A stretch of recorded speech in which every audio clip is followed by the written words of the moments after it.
Please. Well, I'm recording now. So, who wants to recap what happened in the last session? Your first seafaring hijinks adventure. Well, Um. last time. Oh, please, please. I want to hear this from Ash's perspective, please. Let me take a sip of water. Let me see if I can get that voice in. Last week, Ash was busy getting cancelled by feminist frequency on Twitter for saying that women have no standards. Did I? Yeah. Yeah, don't let the truth silence you. I mean, yeah, the way the conversation went was, actually, Ash, women have this thing called standard, and you said, I highly disagree. That was basically how it went. Yes. So I don't remember that part. Damn. So, being very, whatever it's called, being very rude with the interpretation, you could say that, yes. What are those? Alright. Well, last time, it seemed like we just set off on a ship with a few good friends. Seems like some of us were a little bit more interested in romanticizing other than fishing. I was pretty hungry most of the time. Seems like our good buddy Ant-Man was able to get something on the line real quick. It was amazing. It was a glowing fish. Kind of interesting.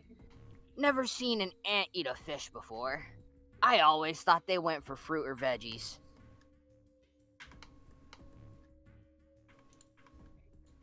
While on the ship, we discussed within the group and the captain about certain visions that were seen by certain members in our party. And it seemed like two of our friends had a little inside joke going on. Someone's keeping secrets. And I'm not talking about the cat. Me neither.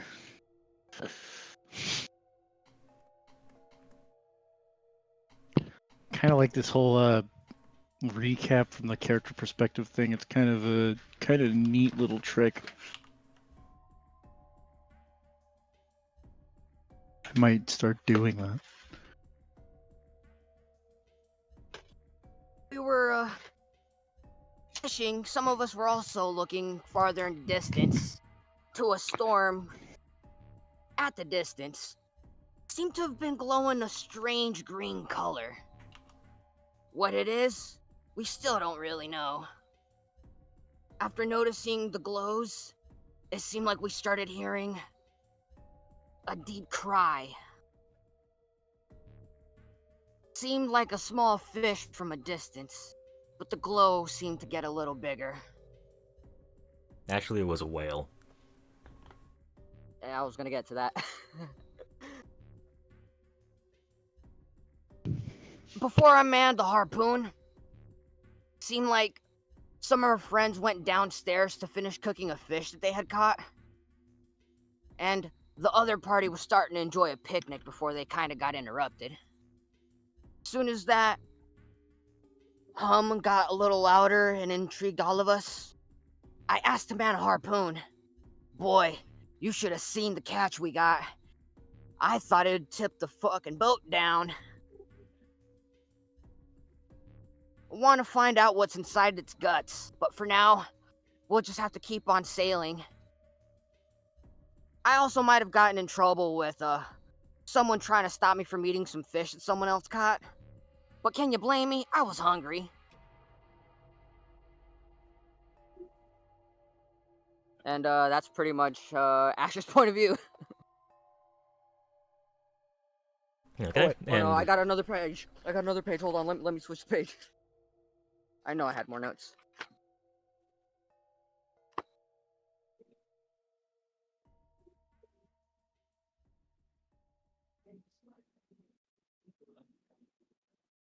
No, I think that's pretty much, yeah, it is it. Okay. I seem to have And gotten chased by someone, and we'll see how it goes. yeah, the orc sailor was trying to stop you.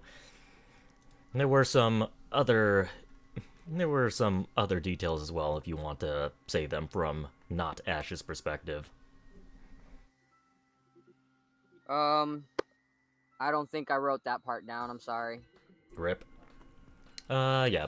The ship did bump into another fishing ship out there. Secret scared. Oh, yeah. Damn, Well, yeah, I secret- didn't write that. Secret was bickering with the other guy on the crow's nest. They were bickering for a good while. They were both claiming to be demigods. They were also claiming to be better. Like, I wasn't claiming to be a demigod. I am a fucking demigod. Thank you. yes, you are a demigod. The other guy claimed to be a demigod. He called bullshit. You guys argued for a bit. The Captain Greyfield said that you guys were out on a job to hunt a kraken or something. It was something that was That causing the was me. disappearances. Yeah. Oh, wait, you said- it was. Yeah, Stefan was the one who told me to say that, and I rolled with it because I'm fucking awesome like that. By the way. Oh, okay. I remember I think We Greyfield wanted also to get the mentioned it, second one because make a pair. That's when they decided to leave. Yeah, you did hunt the whale. A lot of the other fishing happened off screen as we shifted perspectives. Pyre went to the back to fish. He caught something big and was nearly yanked off the ship until he burned the line, and Zorg came over to pull him back up. Off in the distance, Stefan's familiar did see a glowing whale, like not just it glowing in its guts, but the entire creature is glowing, as well as seeing the ship to the south that appears to have lightly armed people on it. It doesn't seem like it's a fishing vessel. If anything, its colors seem to be more like a patrol ship. And we notified the captain, and as many of the people would listen. Yes, I believe everyone's currently on high alert right now. Except the people down below cooking fish. Yeah. Well, we don't know what Quelkic has been doing, and he's going to be last in this round of actions. Quelkic and Ash will be last. I think that's probably the broad points of what happened. Yeah. Alright. If you don't have inspiration, then you can give yourself inspiration, Ash. I think that's a fun idea to do in the future is people doing like in character whatchamacallit recaps because it almost gives it kind of like that like old old TV show kind of feel. Thank Like- you. Is what I was trying to go for. Yes. It really does kind of give that kind of old, especially like, you know, kids WB era of like cartoons and shit. So I kind of like that idea. That's just me. Yep, you're free to recap however you please. If you want to do it in character, then that is perfectly fine by me. Alright. Oh, and where we last off in the last session, you were being hailed by the captain of the other ship that's closing in on your location. This woman right here. Oh, I remember her now. Ah, yeah.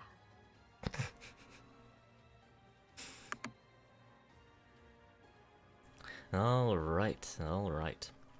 I don't remember if I got her name. No, she has not said her name yet, she just simply said ahoy. Okay, awesome. And give me just a moment, because I actually do need to... There is something I need to do. Terraform. Yeah, okay.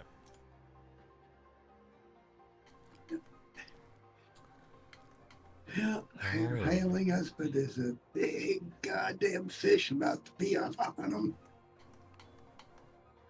Yep, the whale is currently around 300 feet away, or at least it should be 300 feet away from your This location. one? Just to No, that's clarify, the the spotlight. whale, That's the spotlight. Oh, that's the a whale is spotlight. not the same Okay, I entity thought as that was another fish, and I was thinking that damn big fish is going to eat that boat. Nope. It's supposed to be way out here. Is the Just to whale? clarify, the Yeah. whale is not the same entity as the outline of the thing that I saw that was on Zorg, or not Zorg, Pyre's line, right? They're What's on a different opposite entity? You sides. said it was following it? Yeah? Yeah, the other entity seems to be behind the ship and it's still following even after the line had snapped. It looked like a very large creature down there. Definitely not a whale. Maybe a ghost ship. A ghost What's ship our that's second interested in Kraken? fishing lines. I sure hope it's not. The first one's not even supposed to be real. We don't want the second one to be real, too. Yeah.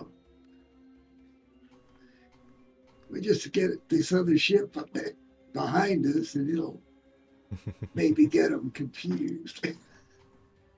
Possibly. So the captain hails ahoy. Does any of the players want to hail back, or are you gonna let the captain hail back? Captain Ship. I'll let him do it. Well, all right. Pyre is preoccupied. All right. Do you guys want me to recap, or do you want me to roleplay this out with myself? Honestly, either one. Another one? Okay. Either one. Okay. So, your glorious captain, Mr. Greyfield. Greyfield says... Okay, so he says... Ahoy! Wonderful weather to be out night fishing, don't you agree? And the woman from the other ship, she says, I do admit that the weather has been pleasant for right now, but we have had reports of storms nearby, and I would recommend that you turn back soon. We don't know when the winds are going to pick up. That, along with conflicting reports of ships disappearing in the night. Ships disappearing in the night. Well, what's the latest news? Is there anything that we need to be worried about? Is it pirates? Is it monsters? Is it sirens or any beast or whatnot? Well, the current theory among patrol vessels is that it's likely due to some pirates. At the very least, it can't simply just be a sea monster. We believe that some cargo would have been left behind if some of the ships had been sunk. But, from what we can tell, entire ships have been going missing, which is a bit unusual.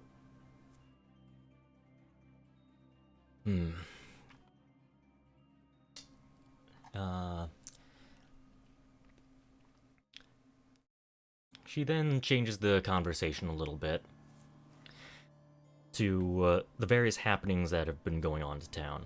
I think in this part I'm just going to recap, because this one is going to be going over information you already know.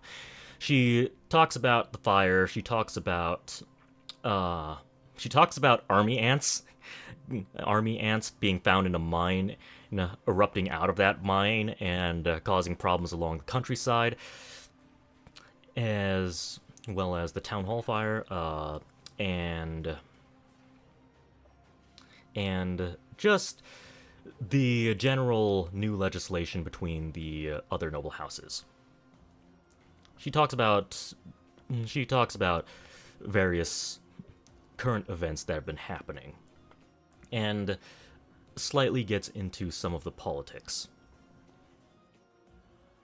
And that is a question. That is a question I should probably pose to you guys. Would you prefer if I gloss over local city-state politics if it's irrelevant, or do you want me to go into I detail? don't know about gloss over because it's interesting and good world building in my opinion to know, but I also would argue like it's not worth necessarily going in depth unless we ask. So I would say like a kind of medium is what I would say.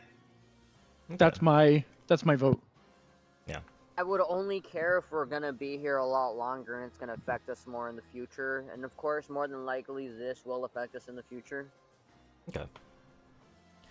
So, alright, then going into detail. So, army ants from Iron Ridge Mine, the ones that you had been to, they had erupted out of that mine, and they seem to be going across the countryside, causing some problems. Some mercenary armies have been sent out to see if they can deal with the threat, but it seems to be a difficult task, to say the least. As far as the fire is concerned, she says,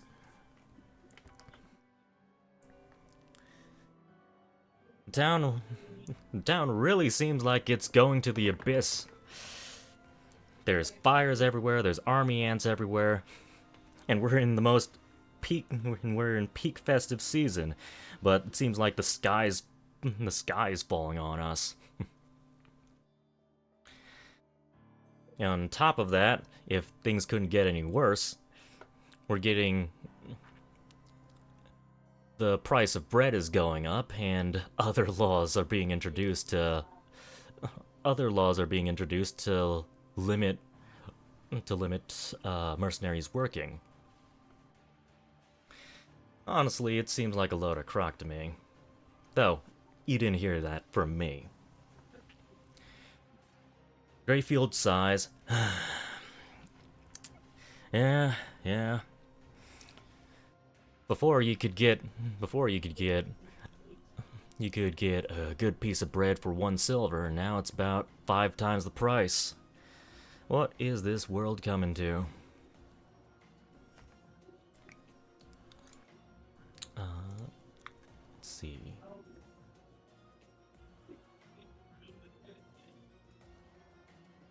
She states, yeah.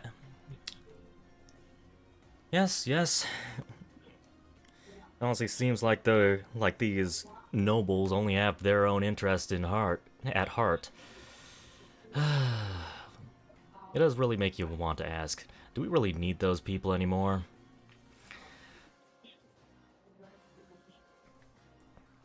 Greyfield says, well, he's currently paying my salary, so I'd say they're necessary enough for good living. Oh yes, they built up the businesses, but I'm thinking that things probably need to change. There's too many people starving out in the streets, and it's obvious they don't seem to know what they're doing. And you do? Me? No. Honestly, I don't think I would know what I'm doing. But I have been talking with some people. People are saying that the fire over at the town hall was some sort of conspiracy, some sort of assassination or whatnot. Honestly, I think it's a load of baloney. But with how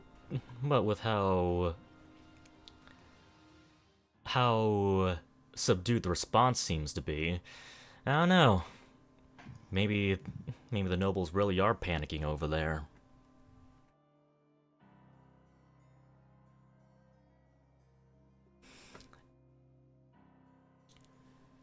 She says, let's see.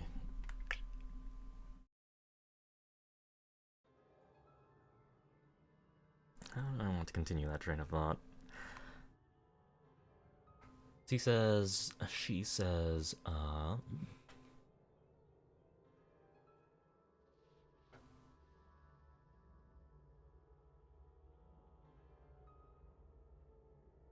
well, actually, Greyfield should probably respond. he should probably respond first. So he says, "Well, I do admit I wish I had a bit more food stashed away. I wished I had a little bit more gold in my pocket. And really, I don't think that any single family should be as stupidly rich as they are right now." Yes, exactly. It's I think that something big is gonna happen pretty soon. The nobles seem to be in chaos over something. And whatever it is, I'm thinking I might want to be a part of it. Part of what? You mean some sort of big revolution or some big change? 'Cause I'm not sure about that. I kinda like my job as is. There's nothing guaranteed if Lord Veer and the other noble houses were thrown out. Yeah, I get the sentiment. Captains, I will politely tell you that there is a representative of the Church of oh my god, Chuck just forgot his own church's Sir Kappa. name. Sir Sir Kappa. Listen, I've been through a lot today, or the last few days. Yeah, there's a representative of the Church of Sir Kava on this ship, and I will politely remind you that one of the lords and the city worships the goddess Sir Kava. I would advise maybe keeping this talk a little bit more private, somewhere where said ears cannot listen, if you wish for privacy. You don't want anybody to have to say anything.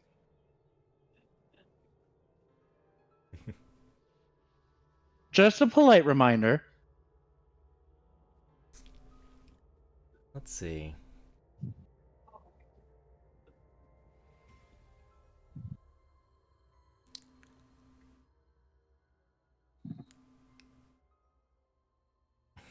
A representative of the Church of Sir Kava. Oh, so you're saying you're of the side of the nobles instead of the side of the common folk.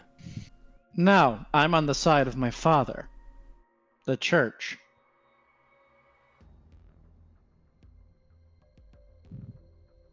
And Let what's me the be problem clear. with wanting a little bit of change? I'm not saying that Nothing. everyone should be up in arms and violently overthrow the current government. I'm saying that things need to change.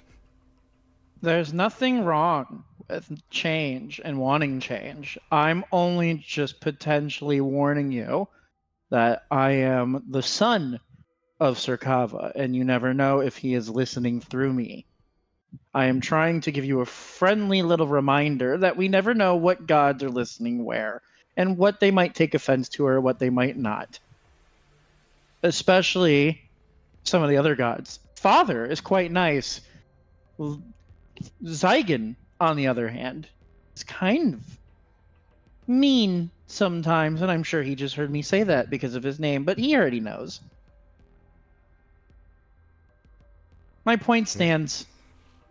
There's nothing wrong with change, but sometimes you can do well with bringing up points nicely to nobles, I've learned. Butter them up a little bit, and they'll usually want to work with you if you can prove it's good for their reputation. Yeah, if you can get an audience with them. Are you saying that you've got an easy access to them and they'll listen to what you have to say? Because it seems like they ignore the moans of all the other workers working underneath them. I am simply a demigod, foreigner demigod. I do not have much sway with any noble here. I just do my work for Father and my church. I am not a noble. I would just hate for something bad to happen because somebody misinterpreted your words. As you know, the nobles can be, rather bitchy. Especially if they're scared like you think they are.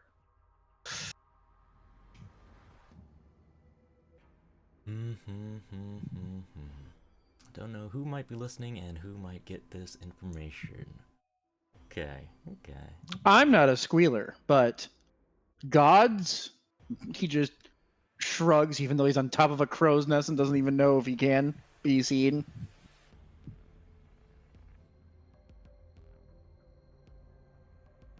Keep in mind, Lord Veer himself was once a champion of my father. If there's somebody who's looking out for him, it's that.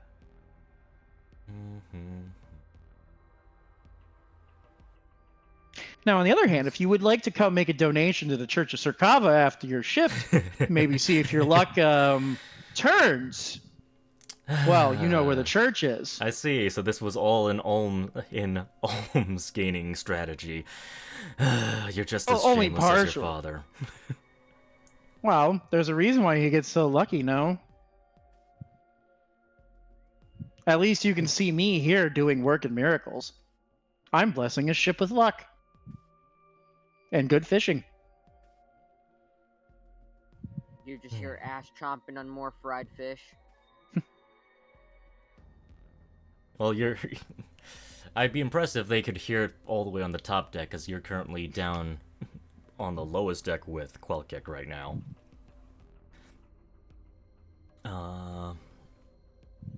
Let's see. Well, the considerations does change it, so...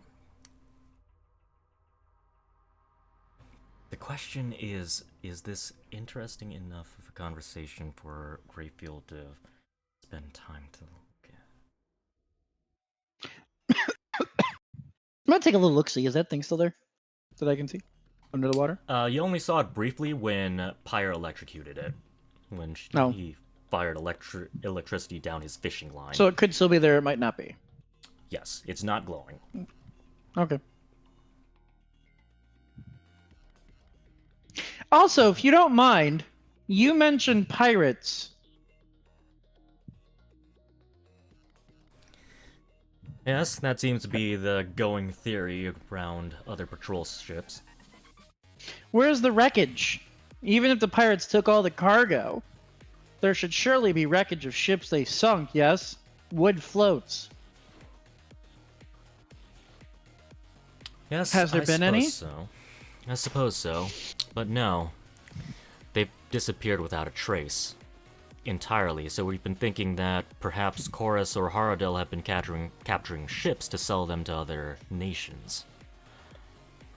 On top of stealing the entire crew and entering them into whatever human trafficking or slavery they want. That's a pretty think, at tall least. order for none of their ships to ever have been seen, though. Even at night. Well, piracy has been a known thing. Even on the world map, there is a gigantic area of control from the pirating territories. So she does inform you that piracy has always been a common problem out at seas, especially from those from Chorus and Haradel in particular, as well as Moza. When's Moza? That one I don't recognize.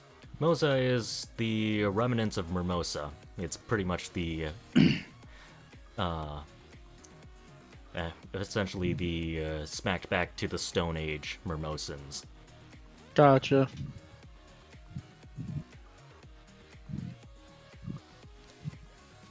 And she said this was a patrol ship?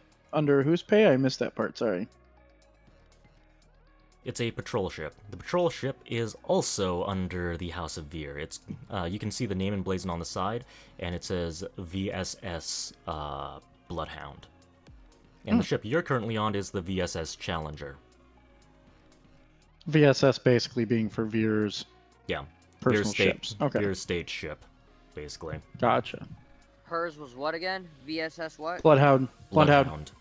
Bloodhound, yep. All one word, Bloodhound. And ours? VSS Challenger. Not the Enterprise? Does it got a Hemi? Not the Enterprise, no. It's the one. It's the failed spaceship launch. Definitely not foreboding at all. No, not at all. And most definitely not Slave One. Doesn't have a Hemi. Lame. What kind of boat has a Hemi? Well, it says it's a Challenger. Oh my god. Hellcat. The VSS Mustang while you're at it. VSS Mustang. How about the VSS Tesla? Tesla doesn't exist in this world. Oh, nah. Not yet. The VSS Tesseract, then. Edison invented everything here instead of Tesla. Huh? For real. Essentially, she does ask for permission to board to discuss things as co-workers with the captain at your request. At your request to take things privately. So they do board, at least Captain Faye does, along with a couple of her other deckhands. Captain Faye, thank you. Oh yeah, I never said her name yet. They probably would have introduced each other, yes. So Captain Grayfield would have introduced himself, and then Captain Faye would have introduced herself. F-A-Y, F-A-I? F-A-Y-E, Faye.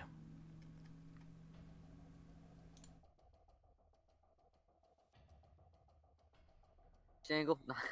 Kidding. Possibly. Okay, so they will go down to the bottom levels. And the rest of the party. If you want to fish, you can fish. You currently have free reign. I'm doing my circular rounds to look around. Okay. Do I hear the footsteps coming? Because Oh yeah, I don't know if I want to pick up the Caltrops. I mean, he was pretty much right behind you, basically. Basically, all of that event's gonna happen when we get to you, but we'll go with everyone on the top deck first, and then we'll move down to Ash and Quelkek.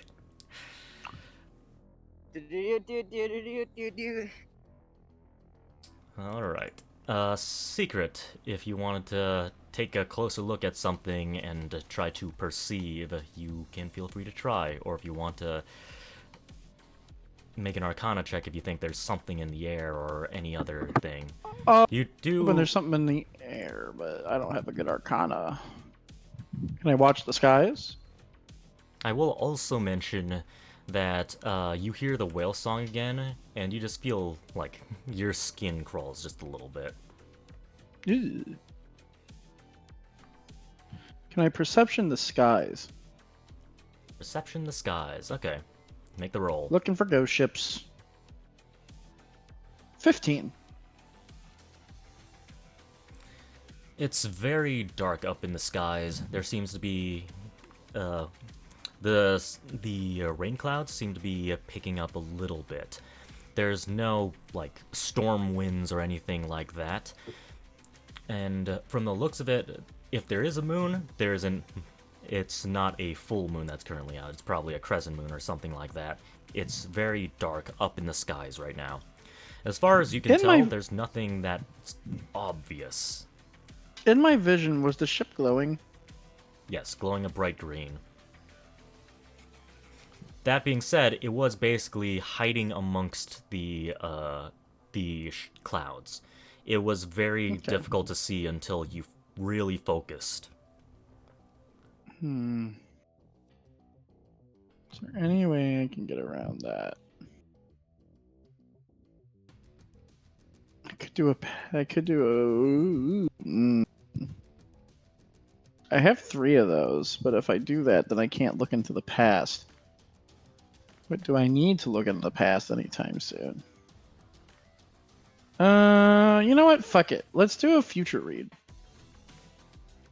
Looking specifically to see if I can get a time frame and potential direction of when we should first have contact, or when the ghost ship would first have contact with us. Okay. Mind printing out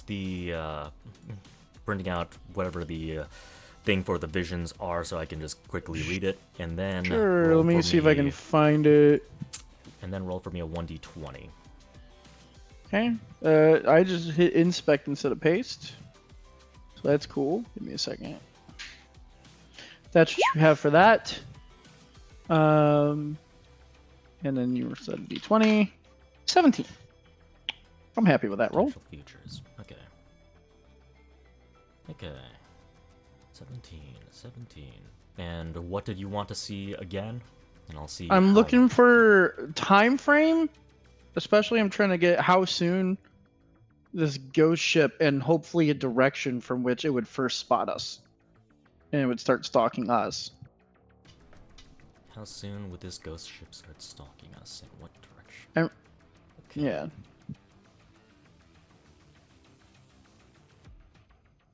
Okay.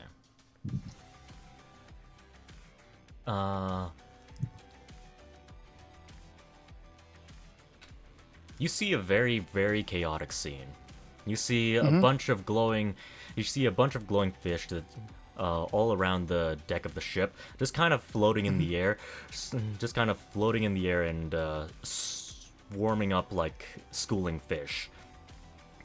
You see Quelkek is now on the deck of the ship. He's telling you to prepare for combat. Along with Ash, who's currently carrying Quelkek on his back. Shortly after, you see some souls begin to erupt. Some souls begin to leave from the bottom decks of the ship above onto your deck, and then as the vision cuts out, you see some sort of gigantic bone head just phase through the floorboards. So it's not up I should be looking at first, it's down. Yep. On top of that, you also hear the whale song again. In the vision? Yes, in the vision. Okay. I'm going to try to use my mental connection with Quelkek.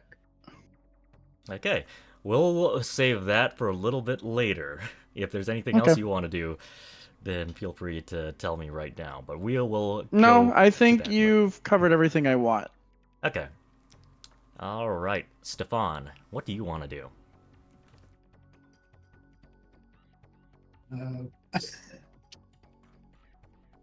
Well, I think we're doing it. We're just sitting around watching everything and Okay, just relaxing. snacking on our picnic basket and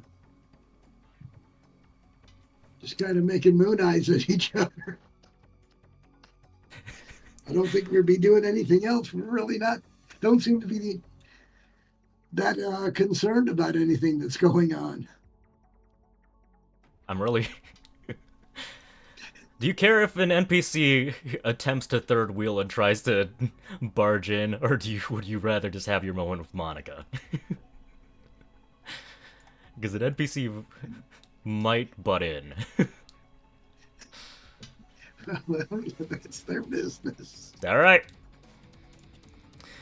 So as you two are eating your picnic, you see Mr. Goblin, whose name has not been stated.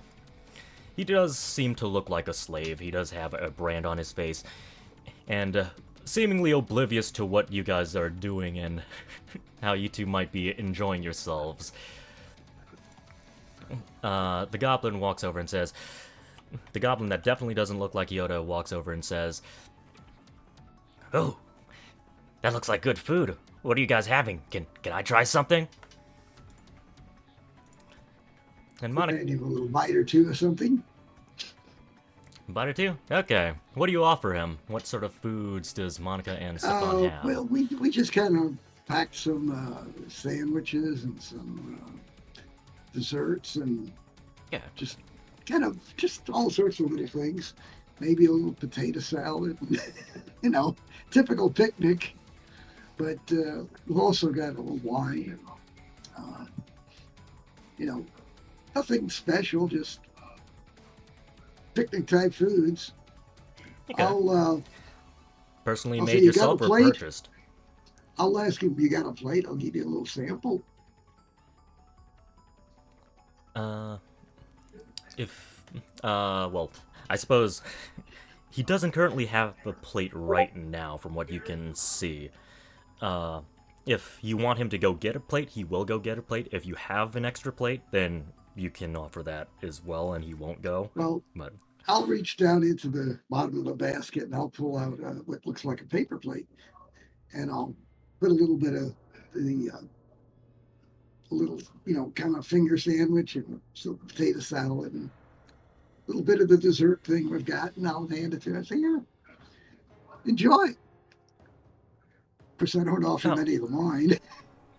yeah, he says, "Oh, thank you," and he just starts wolfing. He starts wolfing it down. He has absolutely no table manners, and you can just hear the loud smacking as he goes. As he just continues smacking. Pyre can even hear it from where he's at above on the upper level. Just as Being secret. I guess both Secret and Pyre, yes. Christ. You might try checking down below if the captain will let you. I think they're cooking fish down there. And he says, "Oh, well. Yes, but Captain told me not to disturb the kitchen until dinner's all ready." Oh, okay. Well, maybe you better get back to your post then. He doesn't know where his post is. He says, "I suppose those whales aren't gonna catch themselves, but..." No, they're not. There's that harpoon over there just calling your name. There are many things that I can have him try to ask here. Before I have him go back to his post. And just to clarify, your Raven has been completely invisible this entire time, right? Oh, yeah. Okay. So you can't see it. Okay. I think Coco doesn't go invisible, though. No. She does not. You can always see Coco either on Monica's shoulder or somewhere nearby. Mm-hmm. So Fenrax asks Monica, let's see.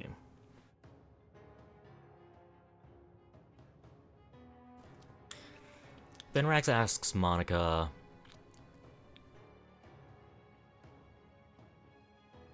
let's see. I think Fenrax asks Monica what exactly she's looking at, and she's currently examining the light-emitting organ from one of the fish that was dissected When earlier. I plucked out for her. Yes. And he asks what Monica's basically doing. And Monica says, "Oh,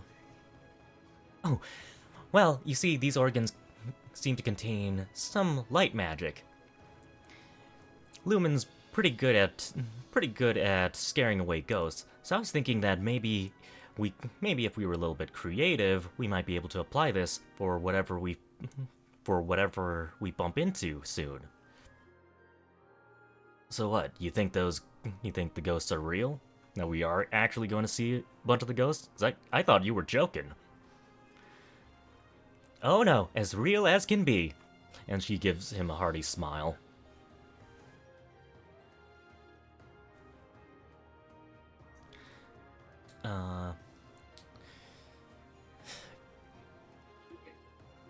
No, I'm gonna go get it. Fenrax says, What? It's not the type of ghost that'll kill you and take over your body, right?" No, I just want you sold. Well, sometimes, You know, I'll I be right next to the whaling harpoon if you guys I need got me. the And he wrong quickly order. runs away, and he mans the harpoon, and he's constantly looking around the deck of the ship with the harpoon ready.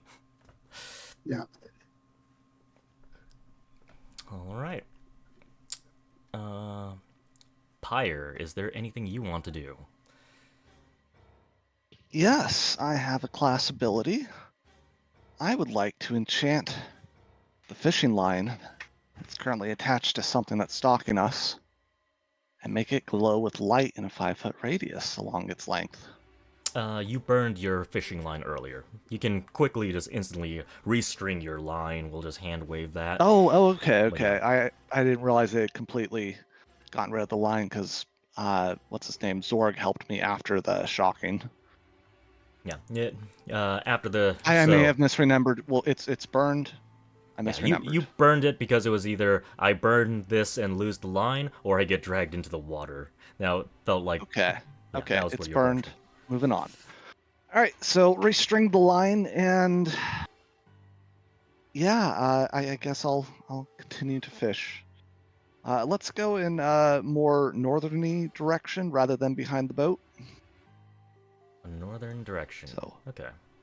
I'll even move. I'll even move. I will horrendously cast that way, since I've proven that I have no knowledge of lines behind me. All right. All right. Is this another survival check? Yeah. Make a survival check. Zorg does. Zorg does ask you. So you were that disheartened by missing the biggest catch of all? No, Zorg. The ship moves forward, so if I want to catch what's behind us, it's best for me to cast next to the front of the ship, so it can naturally drift to the back. Thanks for the help, though. Make your survival roll. And That's an 8.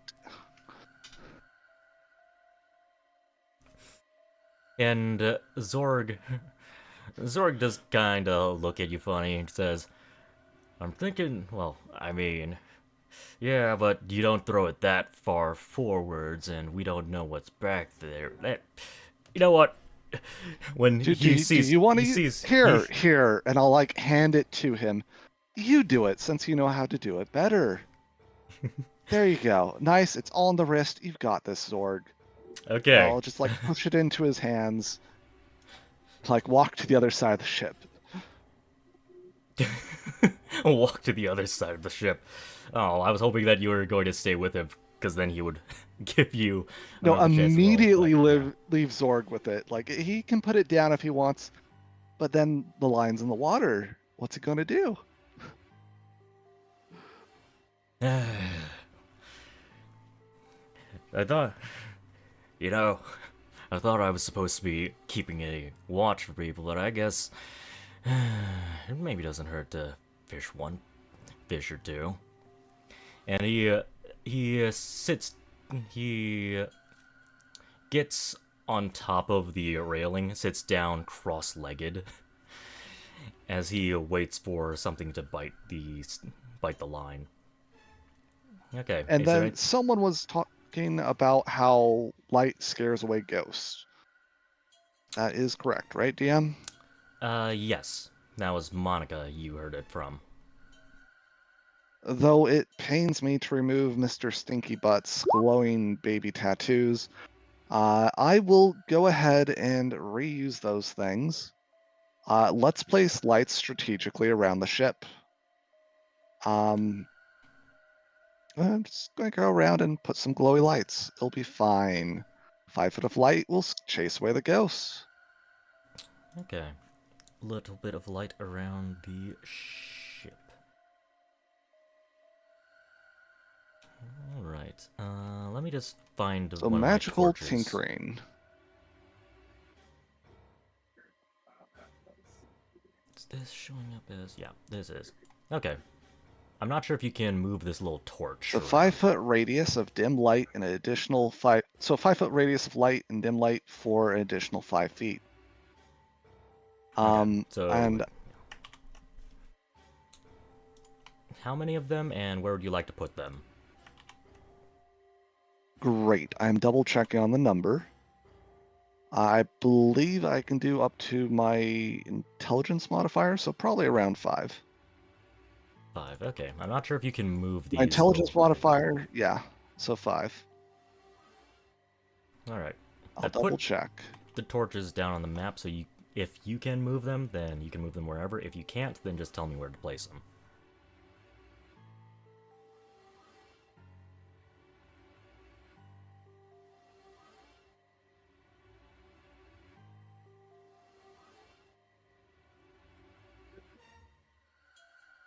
There we go. Something like that. I'm even going to be horrible and place it right on top of that person.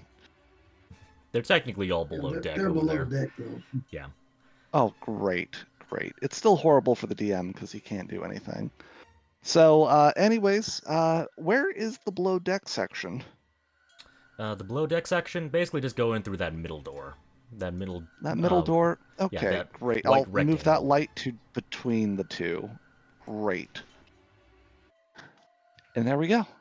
5 beautiful lights. All right. And now we will go back to below deck, right as some crime is about to happen.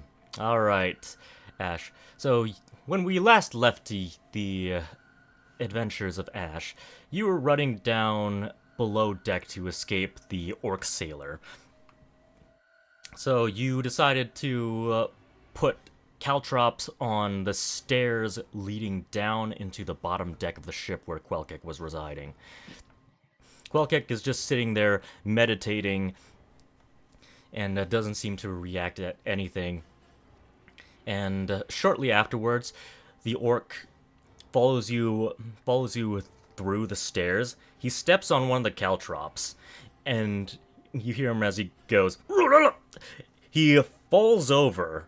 More caltrops pierce him as he tumbles down the stairs, and he's currently on the ground, groaning in pain, as he has several caltrops just sticking out of him. Oh, why? You ever heard of a joke? If this is a joke, well, I sure ain't laughing. I've seen much. Well, you lizard folk sure have a twisted sense of humor if this is funny to you.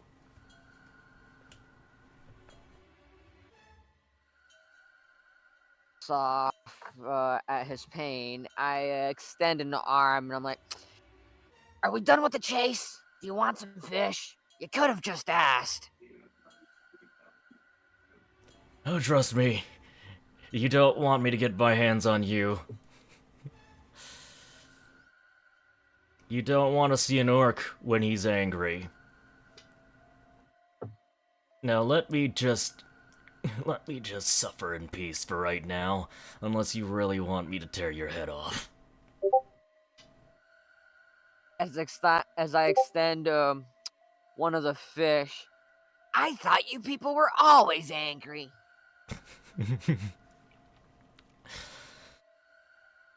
Deep breaths.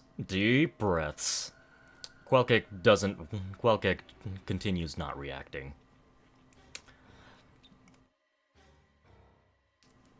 Is there anything you wanted to do down here, Ash? Because that's the scene that had played out right in front of you. Well, since he fell and he's not reaching for my hand, I was gonna continue to do a little chase scene. If we're not gonna goof around, I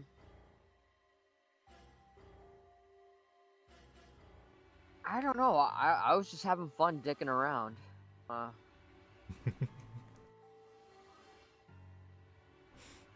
Do I see anybody cooking? No, Quelkick is currently not cooking. You ran past the kitchen. The kitchen seemed to have been empty, because most of the deck seems to be above board.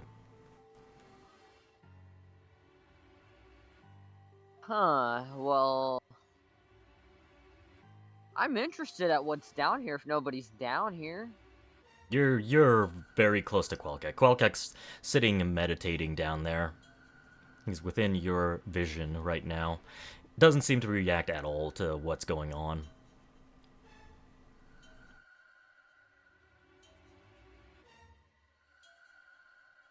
But a quick look around, a quick glance around, this place has a bunch of the supplies. Not the food pantry supplies, but more so fishing supplies and other stuff like that. You've got your harpoons, you got your nets, you got your crab traps, a variety of different things for nautical fishing.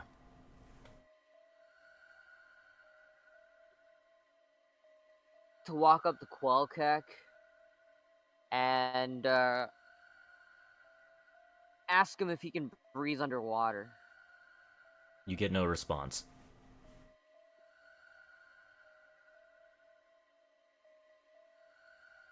Is the orc still on the ground trying to breathe and calm down? Yeah, he's moaning in pain occasionally, saying, "What did I do to deserve this?" Let me look at my pack and see how many health potions I have and see if that'll stop his whining. You sure? Because he said once he gets his hands on you, he's going to try to kill you. It's only if he can catch me.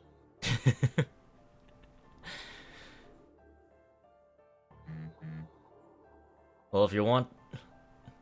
So, do you walk over and offer him the health potion, or are you still thinking about it?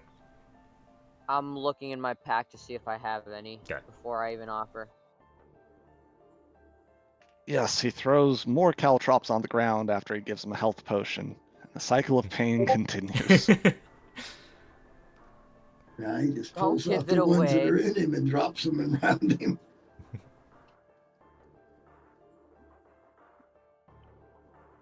Okay, I feel like I should have had that, like, up top.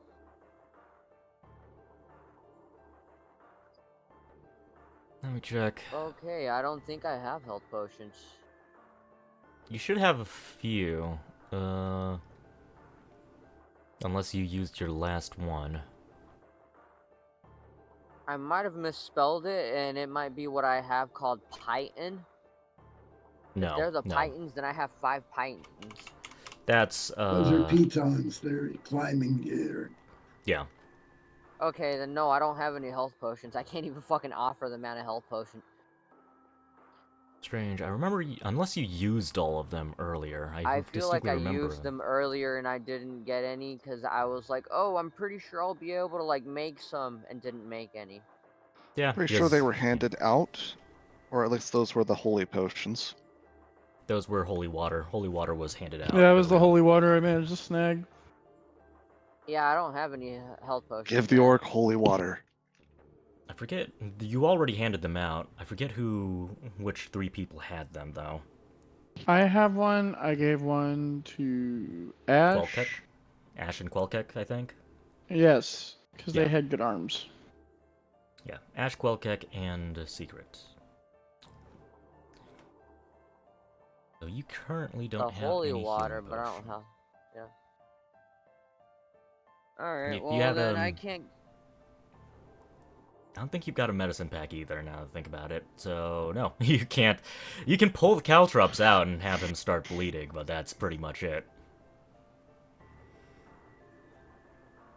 Even then, actually, not all caltrops have barbs in them, so it's The ones that I Do had your chosen.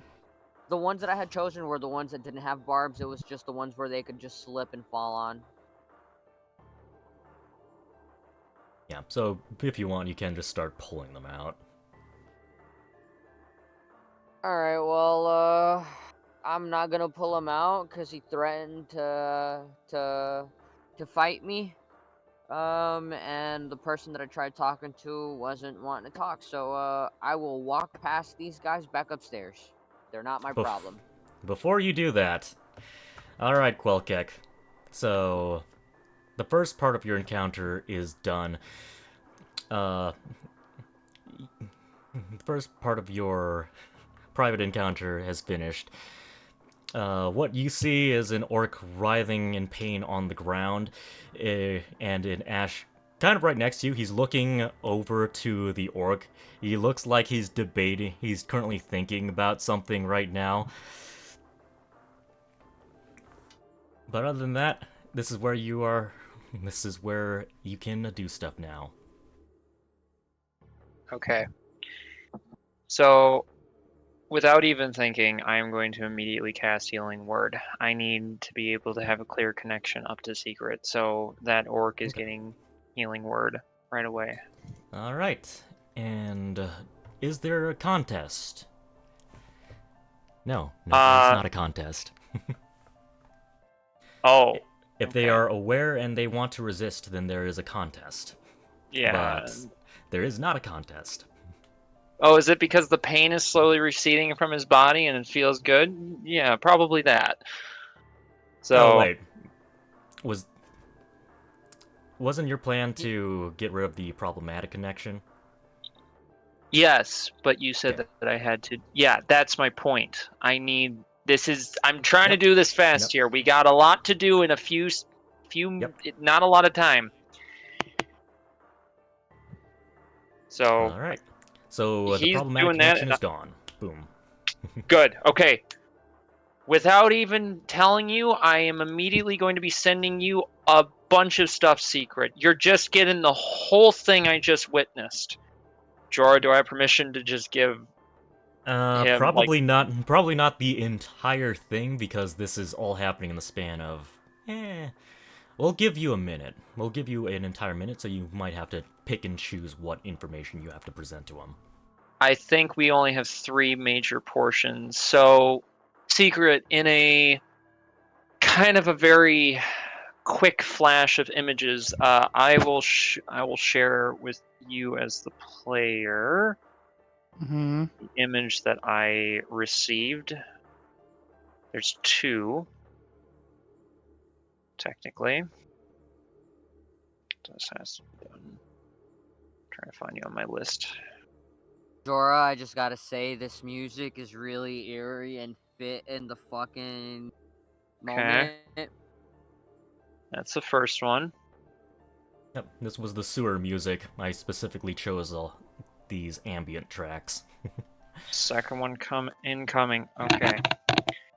So, for context, so the 3 main things. First off, the that green one is in the front of the ship, and the other one is behind the ship. Yes. So the first one is off pretty far away, but does appear to be at least kind of not directly swimming towards us, but is kind of heading in our direction. It's difficult to tell, even from like the vision, to really gauge depth and distance, but it's definitely at least headed in our direction. The second picture, though, that is like 60 feet behind us. And I'm assuming that's what you tell him? Yes. Well, yeah.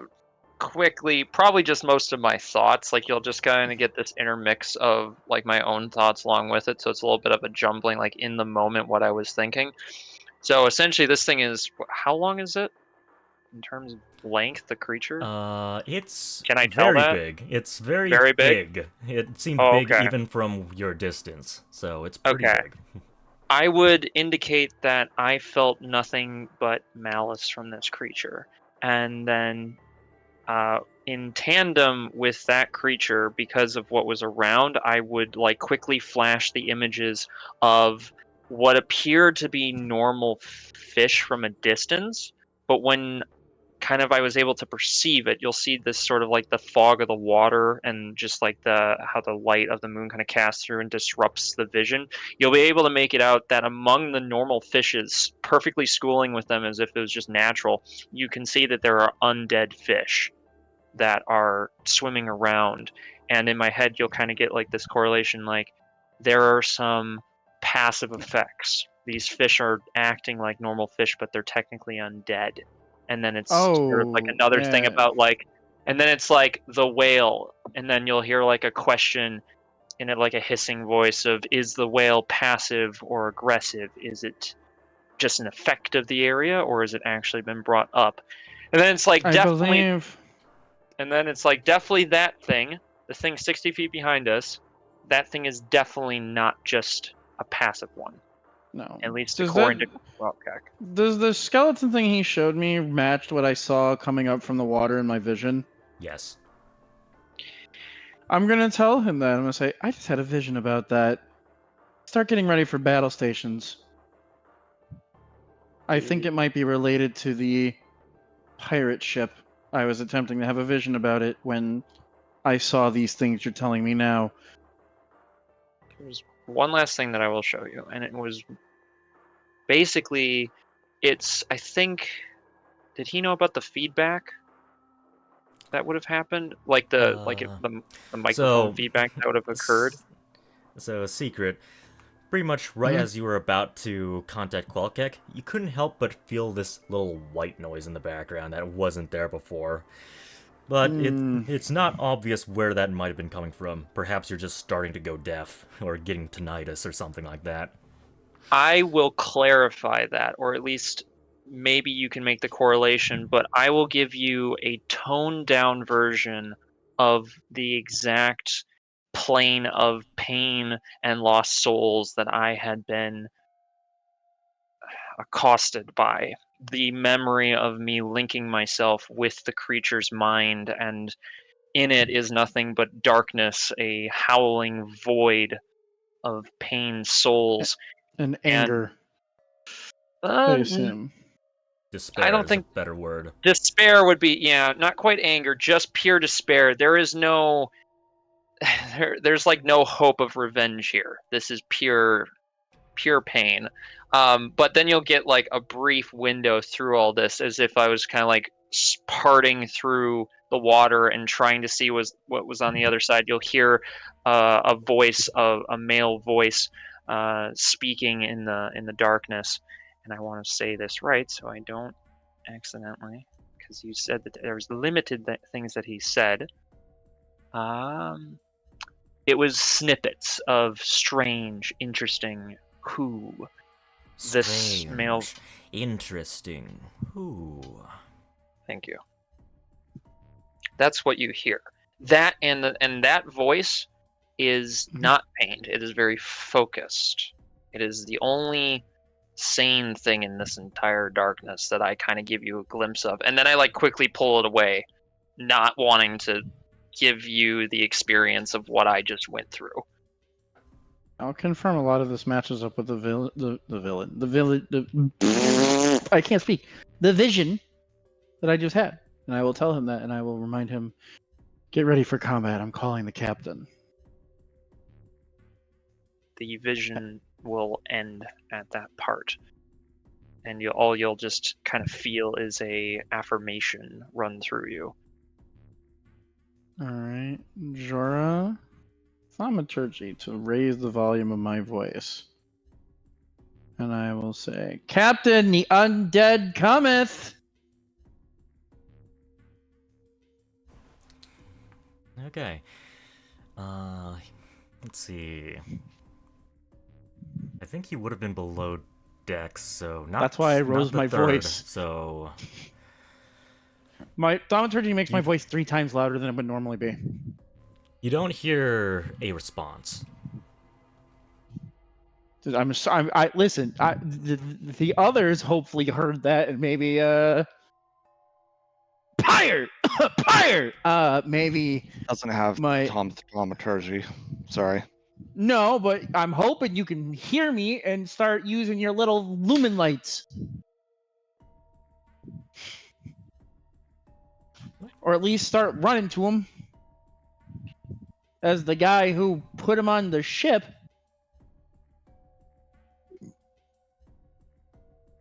So, as I end that and I focus back on the current situation, what's the orc doing right now? Now that like the caltrops have like kind of fallen out as his flesh has kind of repaired itself. So, as you were mentally talking back and forth with Secret, you were oblivious to what was happening. So, Ash, so the caltrops do just to expedite the whole process so you don't have to agonizingly pull each caltrops out. They just kind of pop out when he's healed. And the orc walks right up to you, Ash, and he says, well, he says, Thank you, strange black-cloaked figure. And you're going to return those fish if you know what's good for you. I am done playing nice. All right? If you wanted the fish, you should have got 'em. They gave 'em to me, fair and square. I offered fish to everyone, and nobody wanted any. That's because we're on a commercial fishing ship, you idiot. They're not yours. They're The Mr. little Beer. fish are to eat now, the big ones for them. Oh my god. Last We'll I catch checked, you were more eating. anyways. Last I checked, you were eating them discriminately, and you two just start bickering. And at this point, Quelkek, you can cut in if you want. I see this, and I'll Ash. If your perception's pretty high, right? Yeah. Yeah. You watch as underneath the mask, you see 2, and then a total of 4 flashes of blue lights suddenly illuminate out, and you'll just see the head turn directly towards you. We do not have time for this. Return the product. We have other things to attend to. Now. You know what? Because it's the first time you speak to me like this? Sure. Something must be important if you gotta speak to me. I'll then turn towards the orc and lower the brightness so that it's just like a dim light behind. I would suggest that you prepare yourself to meet in combat. That is very visible, DM. I will go to brace. Here's Oh, the problem. situation. So that's above deck. Secret's technically the only person who can actually see it on the deck. So you have to be Holy up on that second floor in order to see that thing. Oh, I literally when said, he- undead cometh. When he gives out his yell, I kind of peek out from under the tarp and I wail up, "You mean the picnic's over?" The picnic is definitely over. It's time to do our jobs. Quelkek. Great. How I'll- good can you breathe underwater? I duck back under, cork up the wine, pick up the stuff, put it all in the basket, and slide it over to the side. We'll finish Monica's this helping later, you. dear. Monica's helping you as well. Both of you are very casual about this. Yeah. I will try to rally the other ship. Hey, Tarbs! Your captain's in danger! Make a persuasion roll. Sure. I've got this. Did I hear you wanted a history roll? Persuasion. Jesus, Maybe Bones. our Arcana roll? I think he said nature. Okay. It was 12. a perspiration check. Perspiration. I think I have a better You're chance of sweating it, than aren't you? convincing these sailors. Mm. 12 in persuasion. Undead! I'm going to have Undead! to- The dragon roars!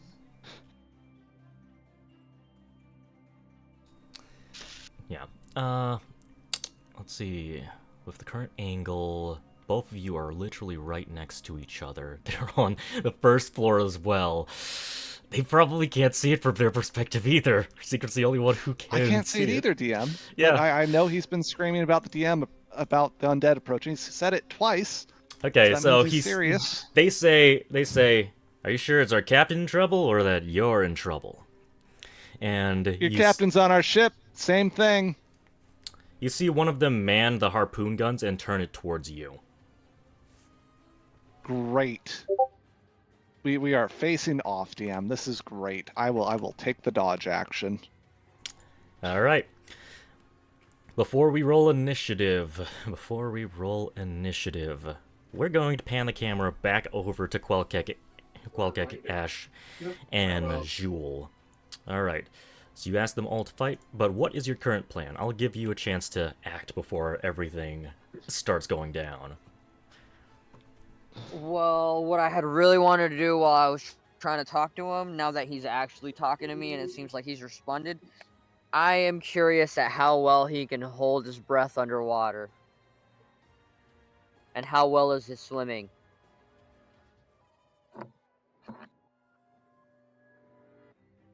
Quelkek. That would not be advisable at this point. Neither of our aquatic natures would be relevant at this time. It appears that our enemy is beyond our natural means. However, I have another mission to attend to. I perceive that you have been to the stockroom. There they keep their catch. I require someone to lead me there. I'm unfamiliar with this ship. I have something of need there. And Ash, basically, it's the floor above the bottom floor, and it's closer to the front of the ship. You saw it very clearly when the whale was dropped in, among other fish that you guys have captured. Ah, we're finally gonna see what's in the guts. Let's go! In a way, yes. But we must make haste. The enemy approaches. I do not have much time. We'll need you as backup. I know I was fucking around, but we need you now. He is not required at this point. The He is more better hands, off- the merrier. He is better off above deck with the others. Look, I'm here to do my job. I don't see any monsters yet, and I don't even know how you would know there's a monster right now, seeing how there's boards everywhere. I'm just gonna follow you guys and make sure that that guy, and he points to Ash, doesn't have a feast in our storeroom, okay? Fine, whatever. Keep an eye on me. Just stay close. How well's your swimming? Good enough. I'm gonna start walking. I'm gonna go. And I'm gonna, like, kind of with a hand, try to bring Ash with. Just not touching him, but just, like, passing over his shoulder in the direction that we need to go in right now. We I need to follow start behind. moving. If you want, you could And I try to grab pick the him up work. and just dash. Quelkek or me? Yep, because you did say it was urgent. You were urgent. There's going to be combat very soon. You maybe haven't told him the Well- details of what it is that's down there, but you did say really need to go. Who's picking who up? Am I picking Quelkek or is Quelkek picking me up? Because I'm down for whatever. I mean, you're I the will not fastest one. resist. You've got your double dash, so you can move 90 feet compared to everyone else's 30 feet. If you wanted to suggest that, but that's up to you. And that's if Quelkek agrees. How much of a hurry are we in? More so than when I first spoke with you, as we have had to handle this small situation. So Mind yes, if I take the lead? I'll trust Might your be ju- going. I will trust your judgment this once. Hang on, and we dash. Alright, you actually pick him up, because that's probably the only way you can get him to cover that distance as well. Yes. Alright. Quelkek is very light. You weren't expecting him to be this light. He's probably just skin and bones down there. It's probably just neither. Doesn't have either. Just probably carapace and juices. Well, as we're moving along, what am I seeing when I get to the point where it's like you said they had labels, so I'd assume that I'd see that we're going into more of the storage section on the midship, and then actually see the label for the cooler, probably seeing like I don't know, some ice around it or something. All right, hold on. I need to move Pyre's annoying torch, and now I can move. Oh, All right, gotcha. there we go. So, actually, the front of the ship is the poop deck, isn't it? You see Captain Faye as well as a couple other like people that you haven't seen before on this ship, and she, like, they do try to walk in front of you and say, "Whoa, whoa, whoa, where's the fire?"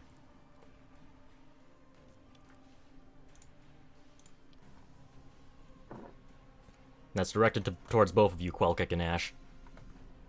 There's about to be one if I don't get where I need to go. If you just want to dodge out of the way, Ash, make an acrobatics check to try to dodge out of their way, because they are trying to get in your way. There's no way into the storage thing from below deck? Not directly, basically it's, you can imagine the layouts as in, most of them are just big hallways, and then you've got room. In this case, it's the hallways at the end of the hallway is the storage room. It's not directly from bitch, get out the way. Okay. Oh, yeah. Yeah, you quickly dodge out of their way.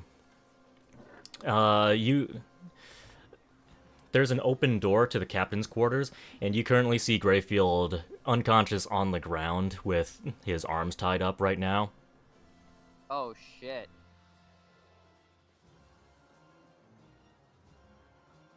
Can I toss can I toss Quelkick at Greyfield's direction?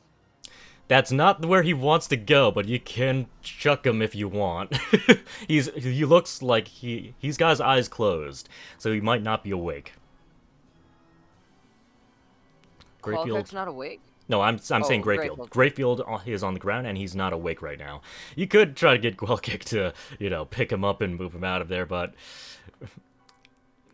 there might be more pressing threats. Mission's more important to getting towards the thing, so I'll turn and look at him and give him a look that kind of seems angsty. If he can tell what's going on with my facial expression, then can I subcast Mind Sliver on him to give him the idea that this is not something he should do?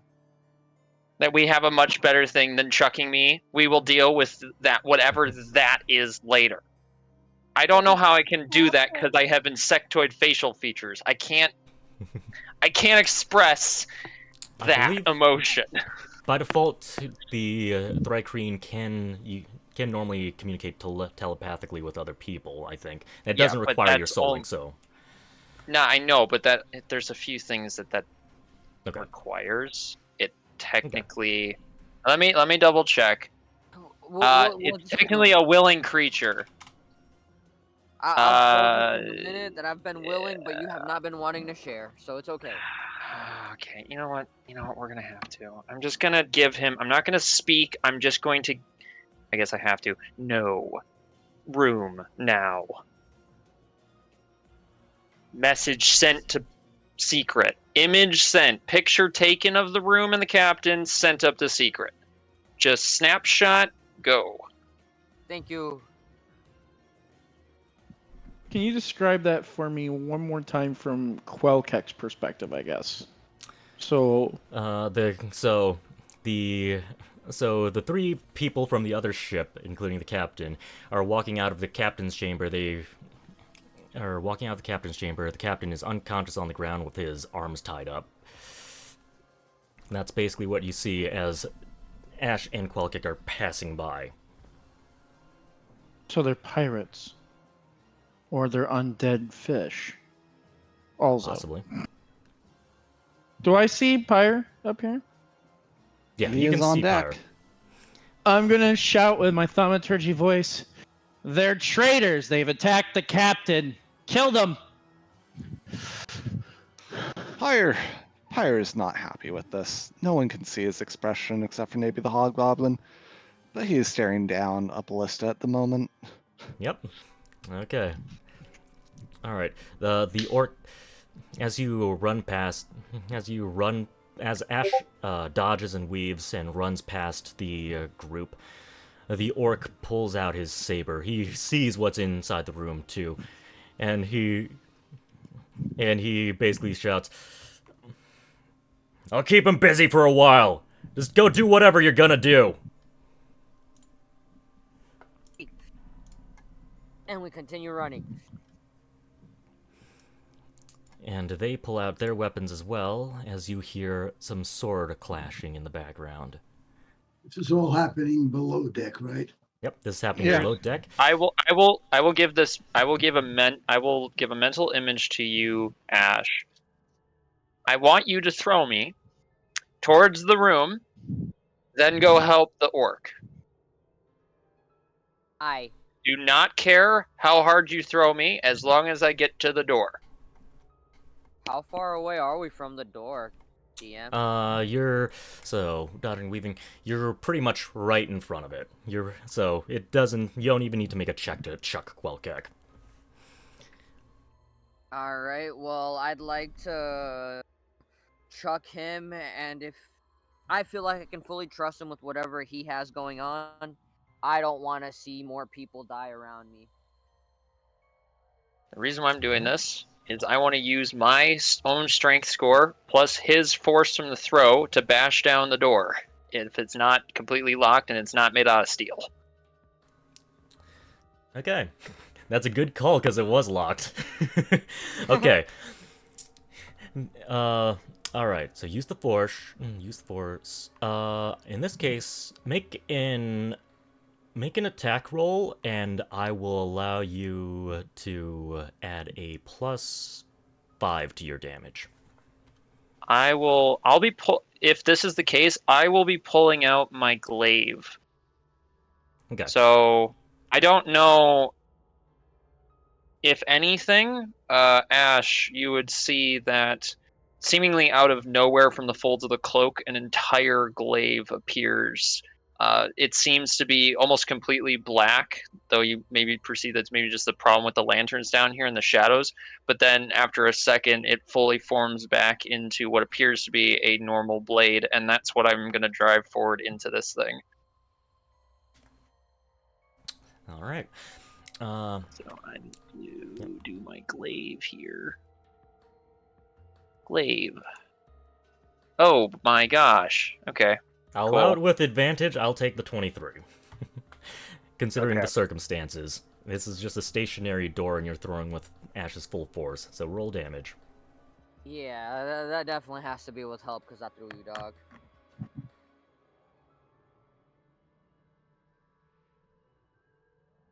11 damage. Okay.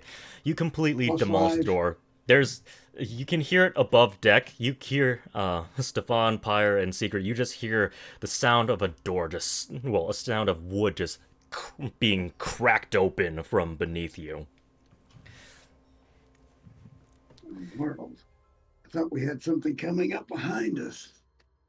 We are under attack from both sides. What do I see as I enter into the room? I need to find what I'm looking for. Basically, the scene that was described is pretty much what you basically see. Okay. If I need to passively take my first, if this is kind of like the end of, it's the the end. passive time going into combat, just assume that I'm starting my procedure here of getting it. Now, where I'm located right now, is there, which direction is the closest to the outside of the ship? Closest to the Like an outside of the external. ship. Yeah, like the bottom hull. I don't want the top, because that's where all the people are. I want to make sure that I'm getting this thing out of here without being noticed. I believe, judging by the distance, bringing it straight down would be the quickest route. Not through the sides, but straight down. And I do my thing. Is 20 feet enough to go through, and then Let's see. let so it you're on the loose? second floor. You're on the second floor. Just barely, but you'll end your turn below the ship. Okay, that's what we're gonna have to do. But as long as as long as it's in my arms and it's down, we've done our job. Okay, but that will be the first thing you will do. Yep, when we get into that's initiative. Everyone, roll initiative. I did mess with your guys' character sheets. I cloned them and tried to apply the new stats and everything to make it compatible with the system. So if it broke anything, let me know and I will just pull up your old original character sheets. I still have them stored away. Oh, nice. Okay.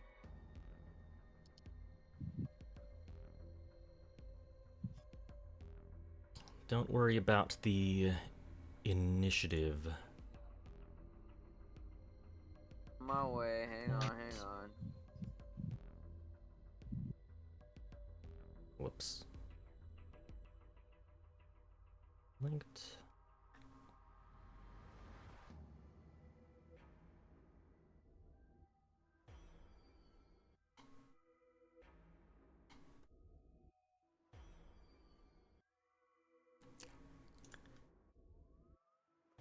Come on, bro.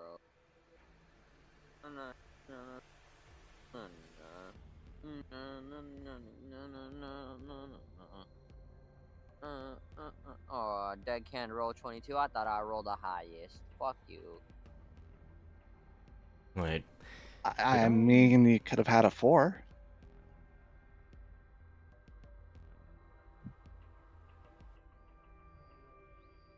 Did I bump up your initiative, by the way, from your So passive me and someone bonus? else are gonna go at the same time.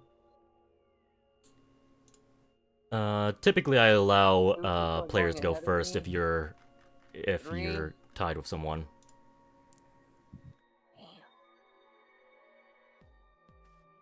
Man, these ops got good growth. Indeed they do. Indeed they do. Bear with me. We got a lot. Even though this guy's out of commission, we'll add him. So crew, I know someone already like never mind, I need to be quiet, shut up, yeah. Add Monica. Actually, probably shouldn't have rolled initiative for him. Roll initiative for you. That is something to think about. I do need to fix one thing in the future. Did I do Lydia? Oh, I never set up Lydia's sheet. Oops. That's fine. All the deckhands are ready, all of those guys are ready, but now we need to add in a couple other things. Bear with me. Oh, that's on the map layer. There we go. You roll initiative.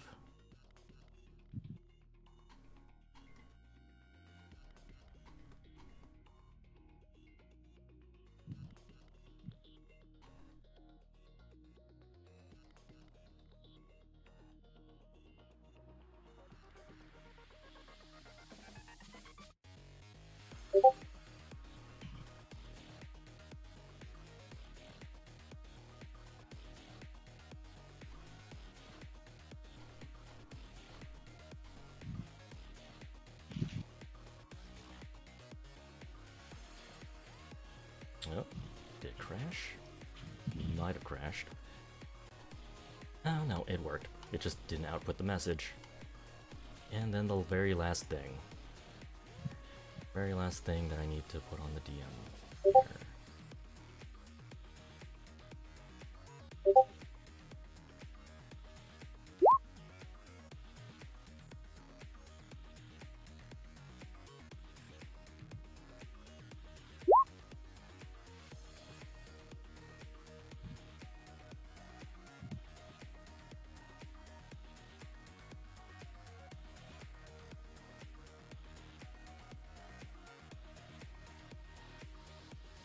Yeah, I think it crashed. Whoop. Okay, and switch the music.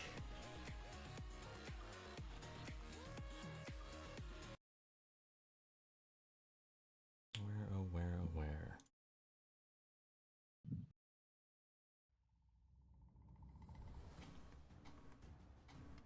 Okay.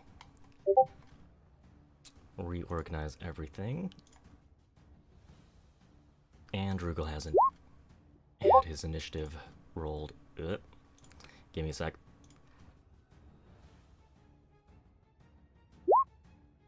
24. Oh, wow. Okay, in that case, we will have Drugal go first.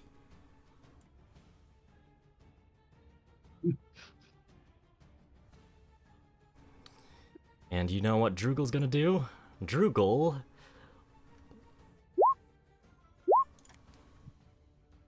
He looks over to you, Pyre. It looks like you're itching to do something. So he's going to... So... He is going to inspire you. He's going to draw their attention towards him. He says, "Hey! Over here," as he looks, as he throws, what they have? I suppose he might just literally just take a harpoon. He just takes a harpoon and he chucks it like a javelin over to the harpoon, and it embeds itself on their harpoon. He is buying you some time, but Pyre, you can go through an entire turn right now. And this does not count against your current turn. I love you, Drugal. Thank you. All right, so how did they board our ship? Likely there's probably some sort of wooden bridge between the two of your ships that are just hooked onto the sides. It is now important to state where that bridge is specifically. Right Could you in front do of a little you. doodle? I will do a little doodle indeed. Great. And I'll look at All the right, white so outline. I have actions and I have things to do. They're distracted for a moment, and thankfully that Wellian harpoon that's slightly unbalanced now has an issue. It's trying to shoot a moving target. Has the best defense right now. And in that moment of hesitation of them ducking to not be harpooned, I will board the other ship. Okay, let me just move the drawing down to the back. Not that far back. Move that back, move that to the back.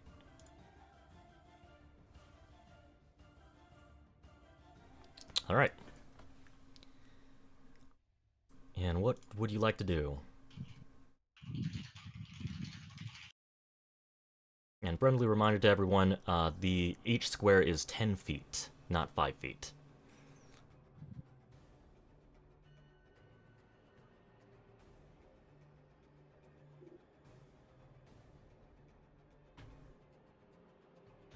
So I have moved 30 feet. I believe Yep. that's my maximum movement right there, unless I dash. Correct. Is the Wellian harpoon tracking Drugal, or is it tracking me at this point? It's tracking Drugal right now. Okay, that needs to stop. There is a female who is using that, right? Yes. Great. I am going to reveal my secret weapon. I am a spellcaster. Let's hit her with a firebolt. Okay. 14 to hit. That does hit. 5 fire damage. 5 damage. You burn. That may not have been the best of actions. But hey, you still have your turn this round. Drugal just gave you a bonus turn. Okay. The fire I hits moved. the side of her arm. The harpoon swivels a little bit. She's looking over at you, but she's still threatened by the harpoon in front of her. So she's continuing to Great. train on it. Yeah. I will loudly draw attention to myself, give them a smart salute, specifically the person of the harpoon. Permission to board? and I will cast Sanctuary on myself. Yeah, I can do that. Cool. Wait, but it's And I end technically my not. turn. So are you taking both of your turns It's a right bonus now? action. Or bonus action. Okay. That's Sanctuary is a bonus action. They have to use willpower to attack me. I am currently keeping them from boarding our ship. okay. Okay. And that is my turn.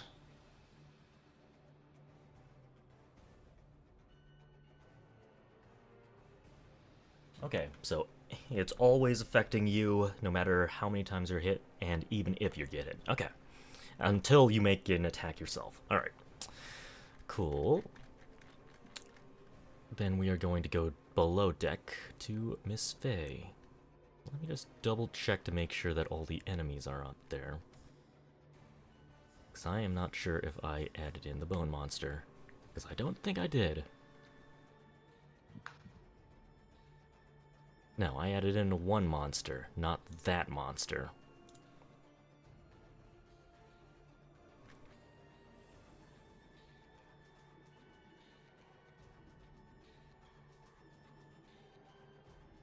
It will move on 11. Okay. I think that's everything. That's probably everything.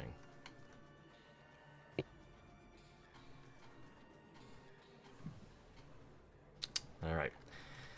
So Captain Faye.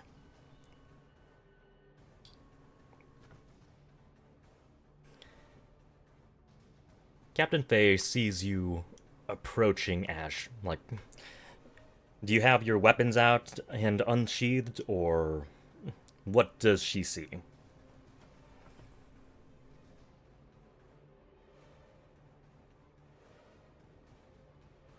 Unless you wanted to approach stealthily, and... Oh, wow, okay, Yeah. so I can't hear you. Hold on, what? Did your Jora. headsets die? Or can you just not hear me specifically for some reason? I can hear you, Jorah. I can hear you both. I wasn't hearing anybody if y'all were speaking for a minute. Like, I was wondering what the fuck was going on, and then I switched back to my Discord, and I see you talking, but not hearing you. So, Uh-oh. I So don't your know- I headset don't know what's died. going on. Yeah, maybe. Uh-oh. That's the problem. I'm not even sure if I have an extra headset at this point. They're working fine right now, and like I got it plugged up to the computer. It's supposed to be one of those plugged up with the cable. Okay. But yeah, like I don't know. After I got done typing, I didn't hear anything or anyone. I was hearing the music. Oh, for a whole and 10 I kept minutes. hearing the Okay. background music, but I wasn't hearing you talking until I switched back to Discord and saw that like your mouth was moving. I unplugged the headphones real quick, Okay, and then okay. they started working again. But yeah, 10 minutes that I probably missed. My bad. 10 minutes? Okay. Pyre boarded the enemy ship. He cast Sanctuary on himself. Drugel gave Pyre an entire turn.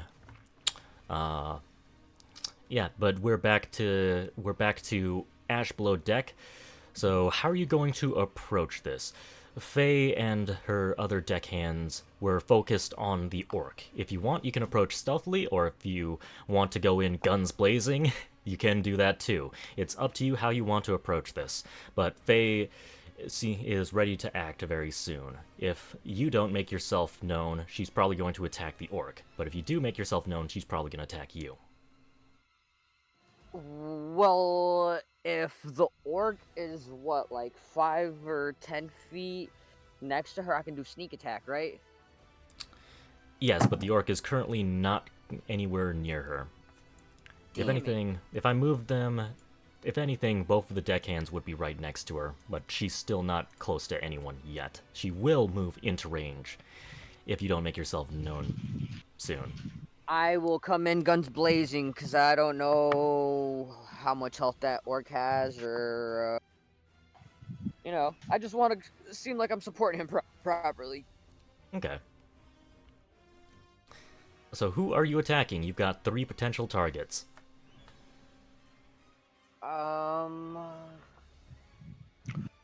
Oh wait, never mind. So you're going in guns blazing. It's currently Captain Faye's turn. It's not your turn right now.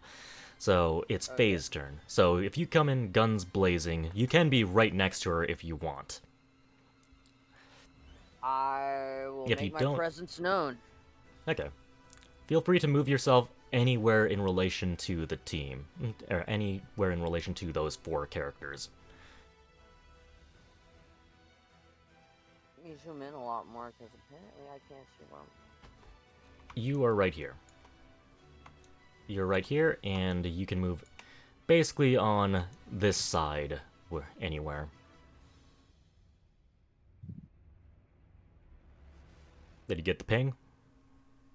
Yeah, I got the ping where I'm at. I just don't see. Okay, now I see where I'm at.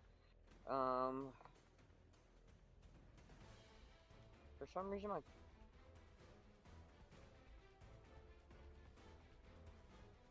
I'd like to move in right. Okay. And you'll do your turn when your turn rolls around, but right now it's Captain Faye's turn. Alright. She sees you squeeze right in. You've got both of your weapons drawn, right? Yep. Alright.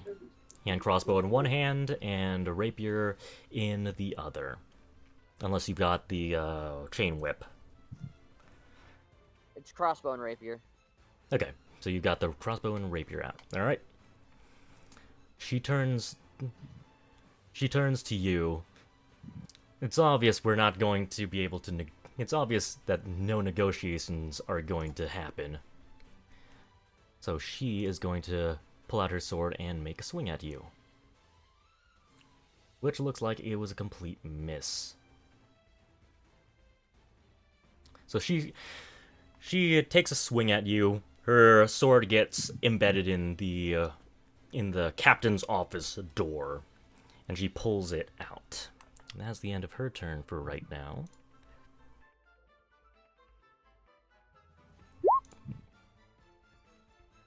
Zorg. Zorg is not going to rage yet. It's also up to you whether... Where do you want Zorg to go? Do you want him to go down below deck because there's currently a situation going, or do you want him to board the other ship? I'll let you, Secret, He doesn't decide. we hear noise down there, but we don't really know what's going on down there. Except Secret, yes. Yeah, except Secret. Which I Rest said of they us don't captured the really- captain, but there's also the matter of the upstairs too. So you kind of have Alright. choices on any direction you want to go.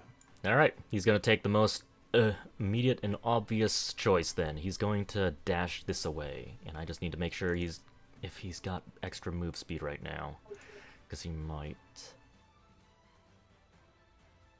Base speed 30. Okay, not yet. Alright.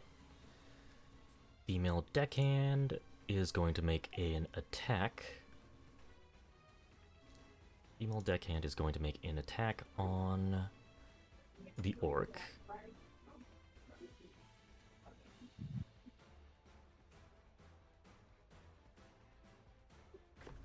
So the female deckhand, she pulls out her saber. She takes a swing at the orc and manages to cut through the side armor that he has. He is wearing some very weak leather armor, since all of the deckhand were geared up to fight something. Okay. End their turn. This deckhand is at the harpoon. So this is going to be a different roll. 1d20 plus their dexterity. Plus proficiency, and that is a nat 1. Okay, okay.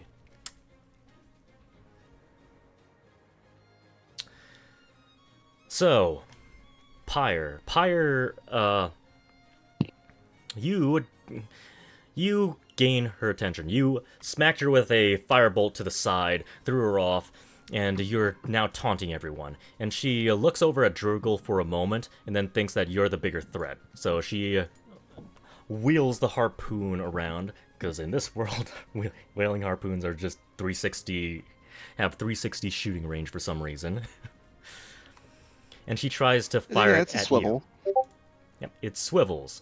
But she is a pretty terrible shot from the looks of it. And what's her dexterity score again? Did she roll willpower? She rolled a nat 1, so she is going to... Oh. Yes, the 102. fellow pirate. Settle the grudge! I'm gonna do a 1d2, because it's gonna hit one of 2 targets. Okay. So, she fires the harpoon. It flies wide. It hits the male deckhand down at the bottom. A big harpoon just shoots through his leg, pins him to the ground. And that is 25 damage. I'll give her a thumbs up of emotional damage. Okay. Alright. 25. Does that include that? Yeah, that does. Cool. Alright. That guy's pinned down to the ground. He's gonna spend his turn trying to get himself unstuck. He does not. He's too weak to unpin himself from the ground, so he's just going to sit there. We move over to the goblin, and the goblin... I suppose the goblin... Since Secret made it public that there are currently hostiles below deck, the goblin is going to dash down there, seeing how you guys presumably have things covered up here. So he's going to start moving down there.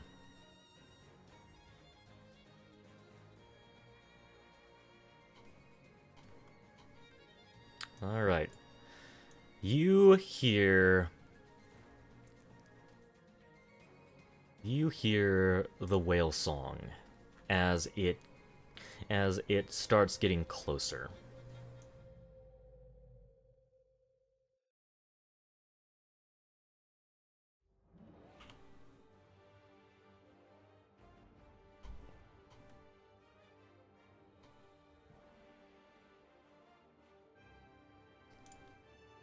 I want to hear the whale song. Have you been hearing the whale noises as well as the music? No, all I've been hearing is music, no whale noises. Well, listen I closely did because hear it's the about whale to play. song.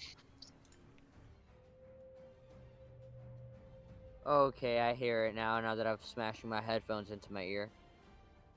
Let me see if I can put it up louder. Maybe this? Alright, yeah. There we go. Man, if y'all have been hearing that this whole time, I've been missing out. 11 below deck. Good idea. I'll do that on the next player turn. The whale...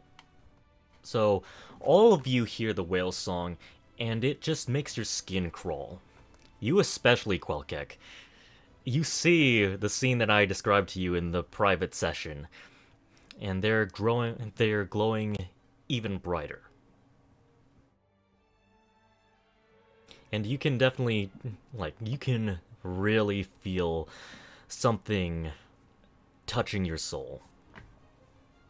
At least Quelkek. The rest of you feel tingles.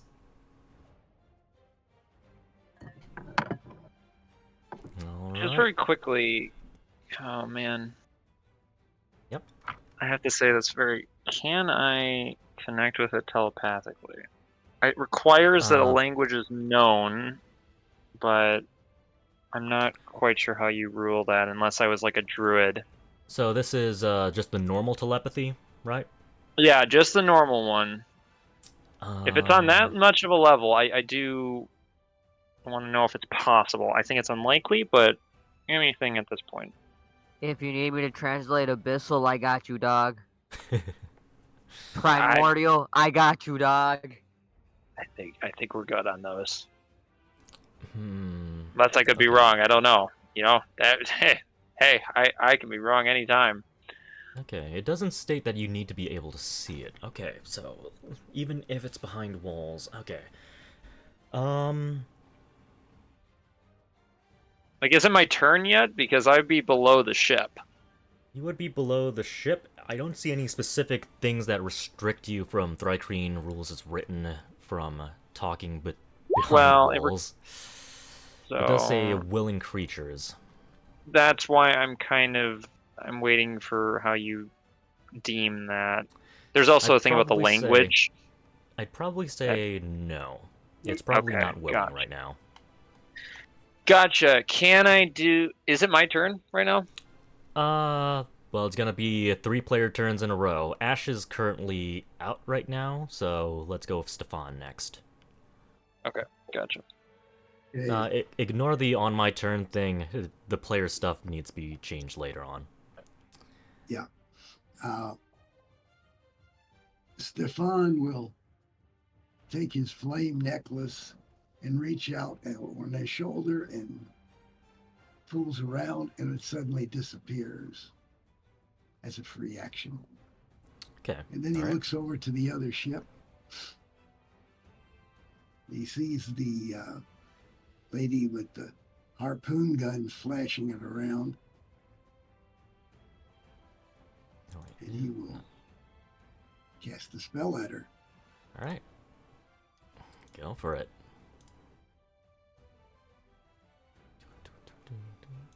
Oh, that's a pretty piss poor bunch of damage. A Well, that- 1. Nice going. Yeah, well. 8 damage. It's something. And then he'll tell Monica, stay close in case we have to go. We may have to do some improvised attacks.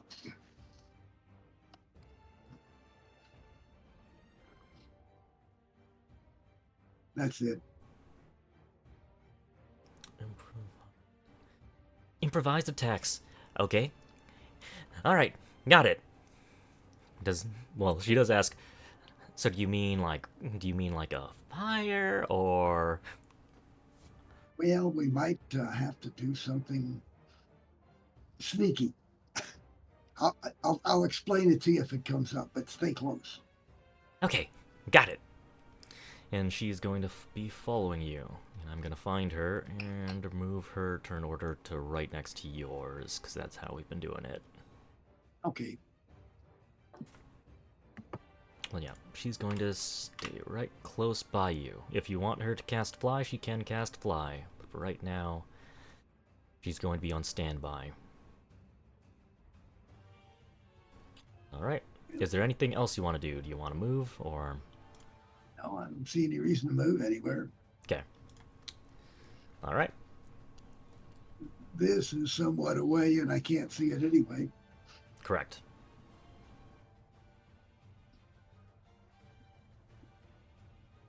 I think he said it was like 100 or so feet away still. 60 feet away, but I forget if that was Quelkek saying that or if that was Secret saying that. I think that was Quelkek. Yeah, so you guys don't know exactly how far it is, you just know that there's something behind you. Yeah, something big. Something wicked this way comes. It's Pyre's mom got him.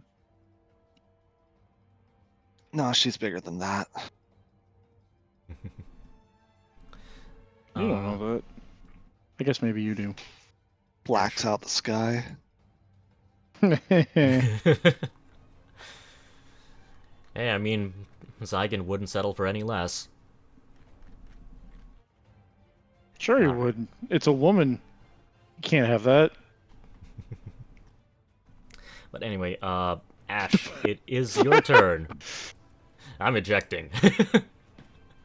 Ejecting from that? Yeah, listen, that's the smart call. Hey man, he doesn't want to get canceled yet. Yeah, the show hasn't even really started. like 12 episodes in, the YouTube moderator who's been assigned to us is like, "Oh, can't stand for that." I'm pretty sure I've said way my worse shit. turn. What's this purple arrow that means down? Because I went. That's just Go that's take that's just the other players just wanted me to mark who's below deck and who's above deck. So you are below deck along with those other people as well. Okay, thank you. Awesome. That does make it a little bit easier. Well, I will go ahead and open my big mouth and try and be charismatic with Faye. Okay. What are you going to say? What are you going to talk about? How do you want her? I'd like to pull out a flower out of my botanical bag.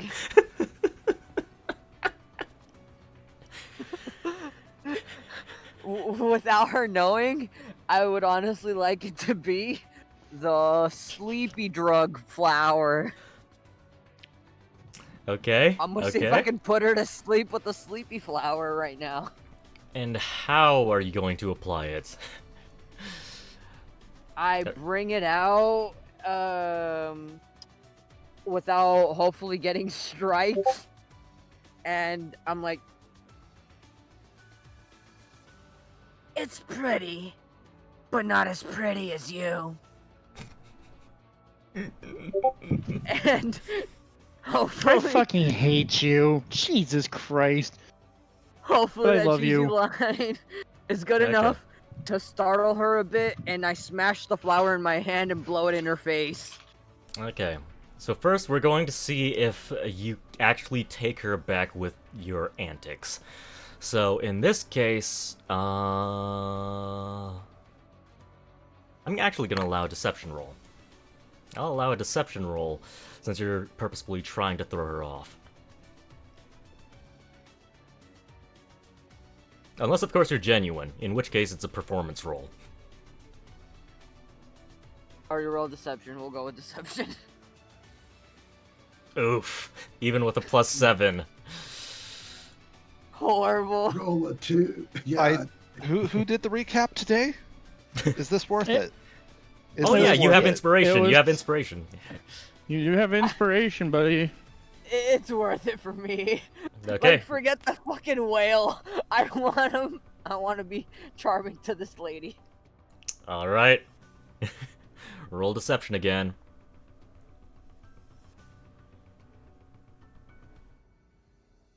Now that's deception when you got a +7.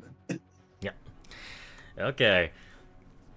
She's kind of taken aback. She's a little confused. You ran to her, weapons out, and then you suddenly dropped your weapon, pull out a flower, and you said, could you repeat what you said again? It's pretty, but not as pretty as you. Jesus. She gives you like a look like you're crazy. You see both of the deckhands just kind of glance over their shoulders back at you, and then without warning, you crush the flower. You blow it into her face, and she needs to make a Constitution save to resist poisoning.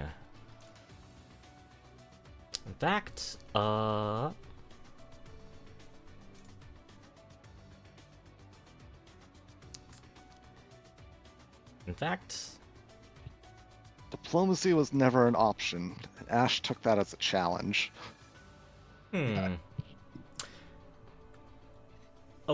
He So really there are- did. There are a couple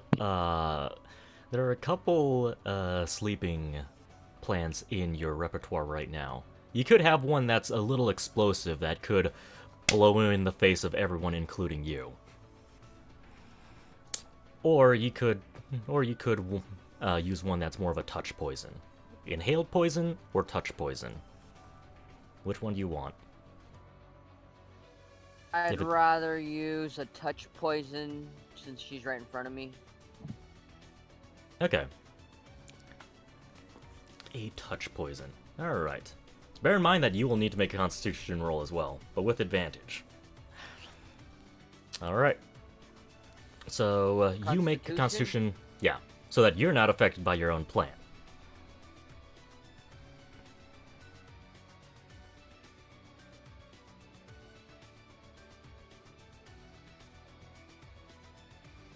Oh. Yeah, your first roll is good enough. So, so what happens? So she falls asleep. She is, nope, that's the ship. That is the ship. She falls to the ground with a loud thud.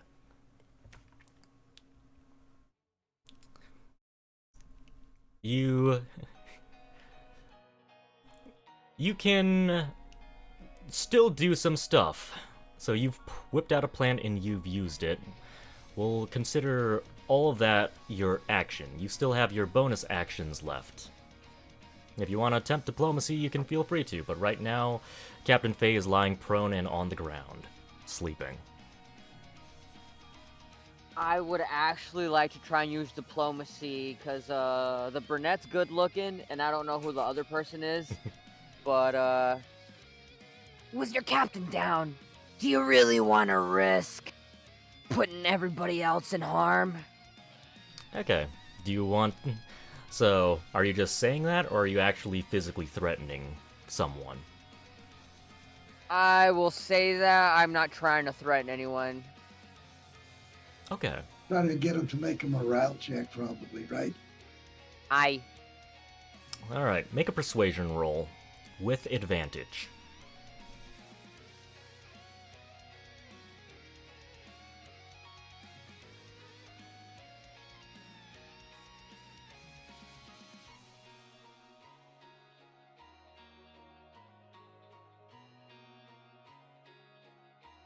$16.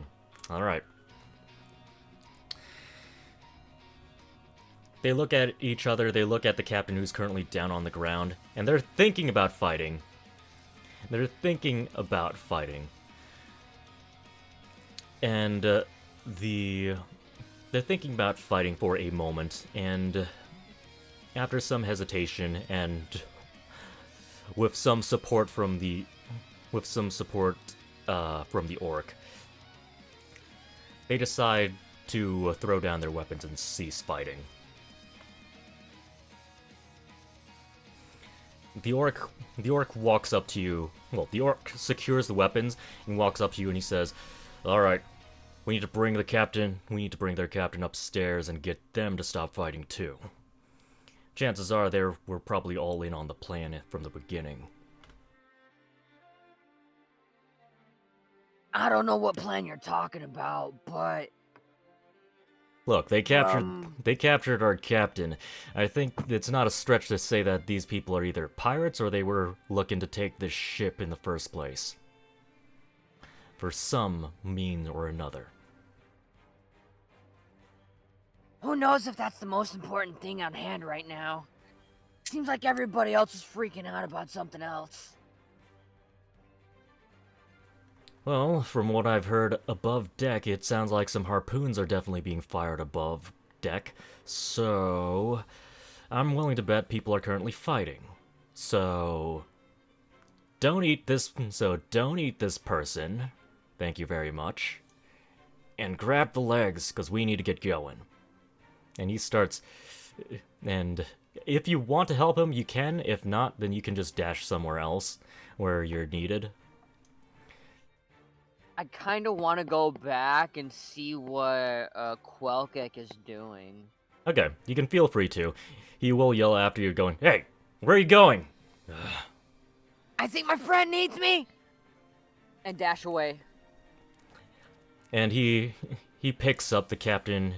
He says, "You two, to that room over there. You're going to sit there You're going to sit there while I sort this out with the rest of your crew, okay?" Alright. You still have your full movement, and you have your bonus action. One bonus action, I think. Alright. You can definitely get into Quelkek's room. This happens at the same time as the whale song. So, Ash, you see every single fish, including the whale, start glowing a bright neon green when you hear the whale song. You see, they're all unmoving, but you can definitely see everything glow. Quelkek, hasn't done his thing yet, I think. Actually, it is his turn, so you're gonna see it very soon, if he decides he wants to do it. Everything's glowing. And I guess, go off to whoever. Alright, Quelkek, it is your turn now. Ash has rejoined you sooner than expected. Alright, so he and both the orc have kind of passed by the people, and they're now near me.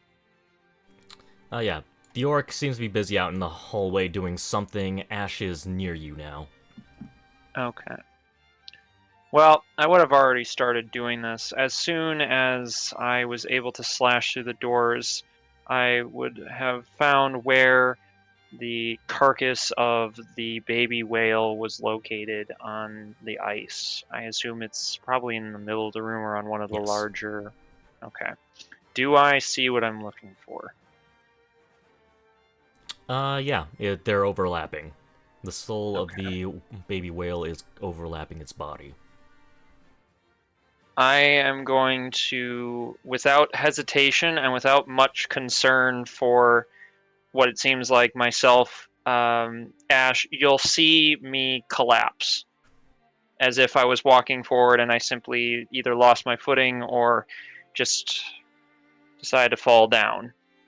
As soon as I hit the ground, though, you'll see that wisps of smoke begin to come off of the fallen robed body, and after a few milliseconds you'll watch as the smoke turns a shade of blue and then begins to coalesce, and then you watch as a somewhat bluish misty form that looks something akin to, and I'm going to post the picture now, and I guess in general chat here.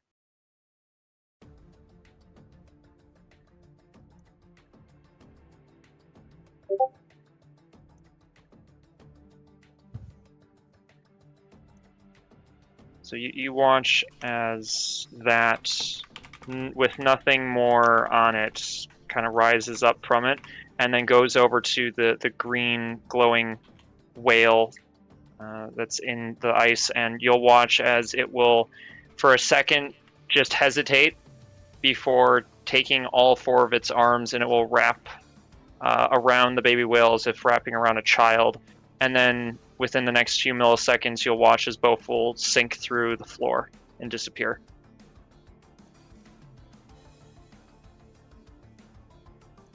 And then, Jorah, you know what I'm doing down there, so what am I seeing when I reach it? Good question. Let's see. So it's going to act much later down. You are definitely going to be down there. From your previous location, it's definitely approaching. It sees you now, and it's swimming. It's swimming full speed now. But it seems like you've got a little bit of breathing room before it actually reaches you. So as soon as I pass through, I assume that it's kind of, is it moving in my arms at all as we're passing through the non-water elements? What happens when I reach the water? What happens when you reach the water? So the spirit seems to be dead, for lack of a better term, while it's in your hands. It doesn't seem to react, doesn't seem to do anything, even when you get into the water. All you see is just the looming threat in front of you that seems to be rapidly approaching. As well as hear the whale song in the opposite direction. So it doesn't appear to be alive. Not at the moment, no. No. So it's not moving at all. Okay. Well, I don't have much time. I'm going to see if I can attempt. Is there any signs of it, like breathing at all? Because you said that the other ones were kind of acting like normal fish, so I would assume that there'd be some motions if it was at least somewhat actually alive, not just moving. No, it doesn't seem to be moving at all, just like the rest of the fish that were in the storage. Mm-hmm.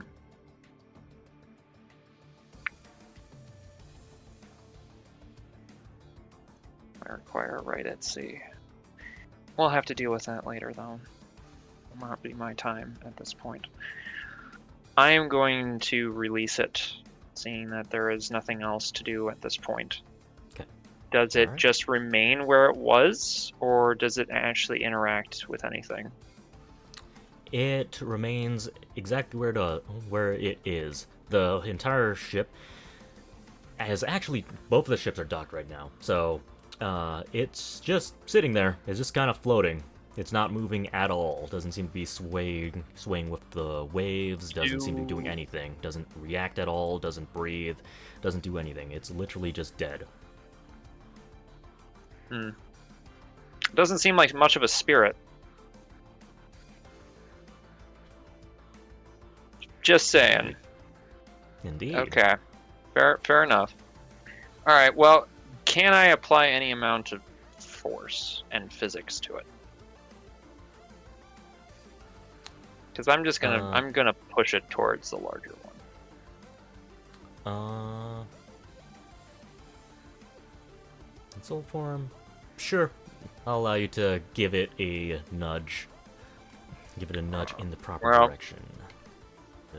I will give it a nudge in the proper direction. Now that I'm down here and I see this thing in front of me, now is the time that I'm going to try what I said I'd do before. And we are going to try and target, we're going to use, I think it's, this counts as, does this count as my movement? For the 20 feet down that it takes to get here? Yes. It does take up my movement. Okay. Well, yeah, we're going to do Mind Sliver on it. With what I said before, I'm going to try to damage the creature, but if I can try to get at you-know-who, we're going to see if we can. It's going to be a long shot. I'm hoping that even if I miss it, I will still hit the creature in that sort of realm. Okay, so you're trying to stimulate it, basically giving it a defibrillator shock or something like that. No, I'm trying to... That voice... You said that if I tried to target that voice... Are you? Yeah. You currently don't have a link right now with that voice, unless you're targeting... Oh, so I can't target it even. So I need that link in order to even see where it is possibly. Okay, then we're just targeting the creature. So... We're gonna do a little bit of a Mind Sliver right now. The only creature that you can target right now is the unconscious whale in front of you, because the big bone thing is pretty far away, unless you've got it is? greater than 130 feet. Yep. Wait, can I target the baby whale with Healing Word? You could if you want. You can try it.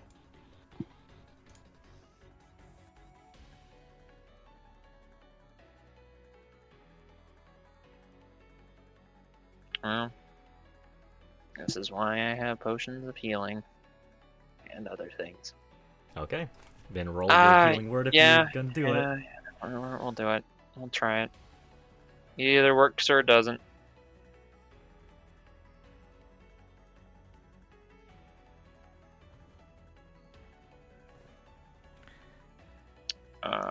I need to just roll for it.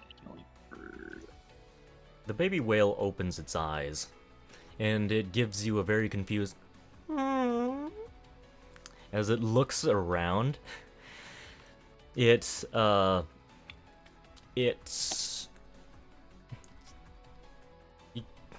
let's see. Animal handling check. I want to point it towards. I want to get it out of here.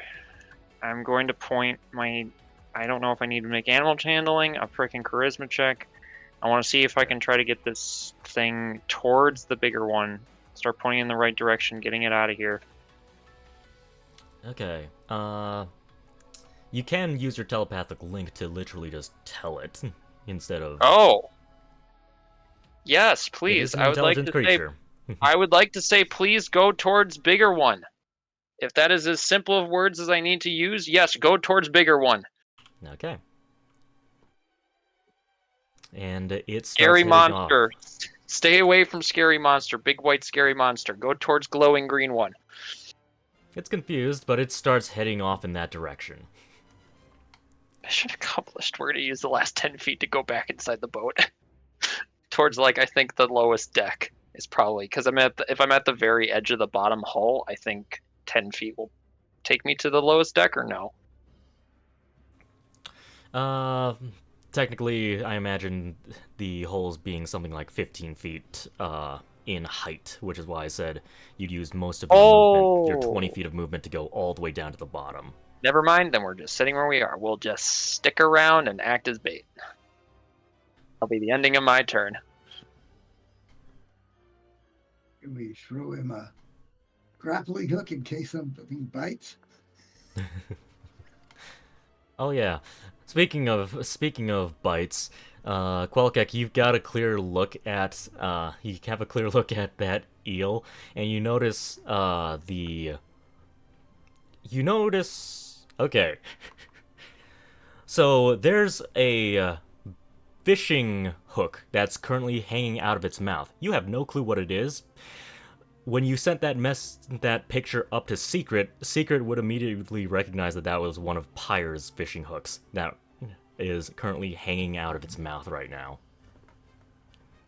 I will tell him that. In the middle of combat. Well, yeah! For they're in combat, I'm just sitting up in space, practically. Okay, what do you say? While harpoons are flying, swords are swinging, what do we hear Secret say in the middle of this chaos? I think that's Pyre's hook. Huh. I What's look down Pyre's at hook? Pyre and... Don't worry about it. Banging thaumaturgy, like turning up the thaumaturgy and say, listen, I don't know if you're with the undead fish or not, but I don't have time for this shit. Surrender, literally, or die. Those are your two options. I'm tired being nice to people. I'm nice to people all the time, and I'm done with it. 100%.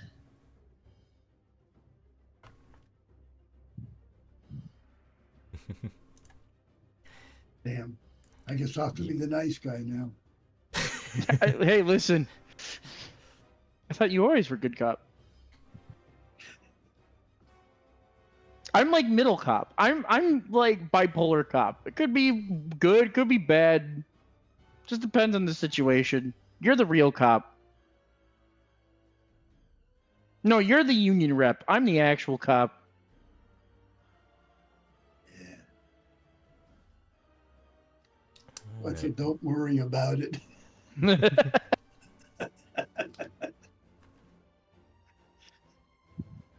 All right. The crew pretty much doesn't respond as they're all busy in combat. Greyfield is going to spend his turn unconscious. That How nice of him. female deckhand. Let's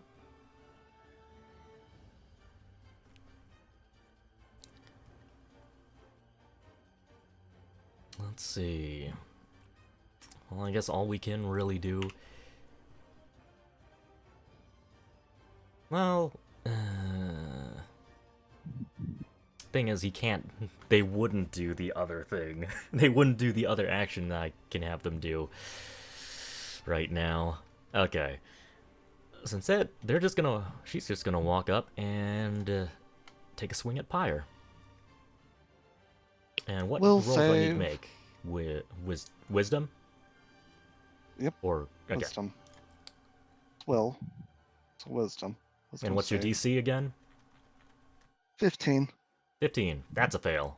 And what's the effects of a fail again? She has to choose another target or not do her attack. All right. Well, she can't do anything. And I don't with think she melee. has any other targets in range, so she can't attack. She goes to hit, and it's just glorious Pyre.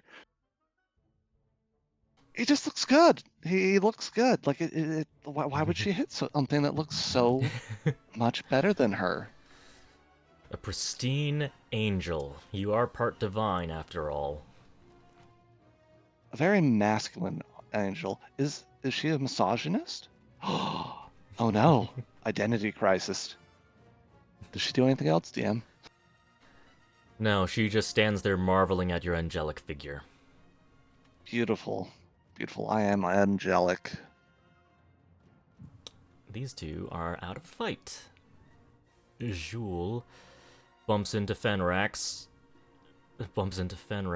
He chucks the captain lady over to Fenrax and says that he's got something. He's got to take care of their prisoners now. And he starts heading back with the short goblin struggling to hold up Captain Faye. The Bone Spite Eel.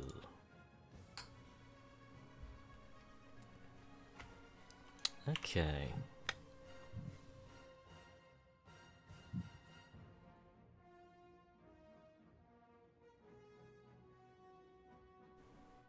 How dare he put his hands on my lady?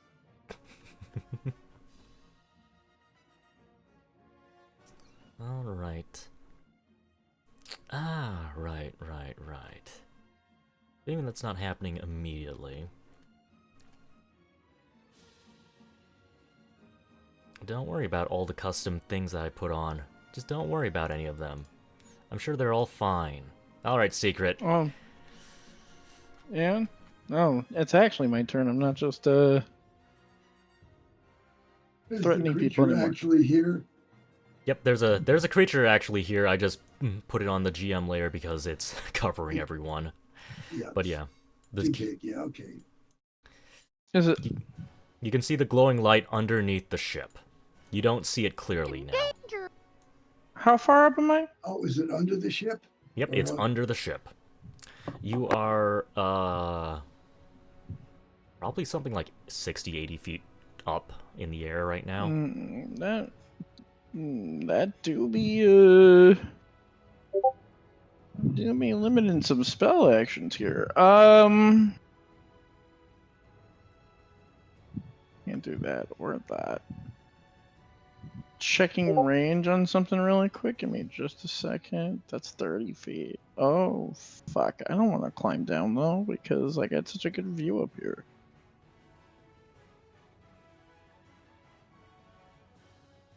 60 feet.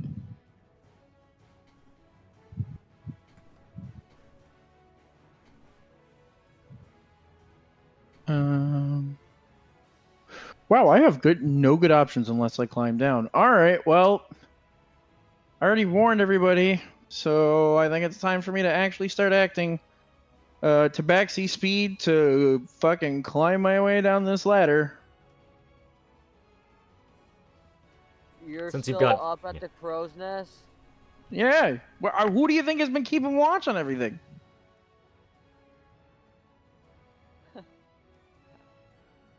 Alright.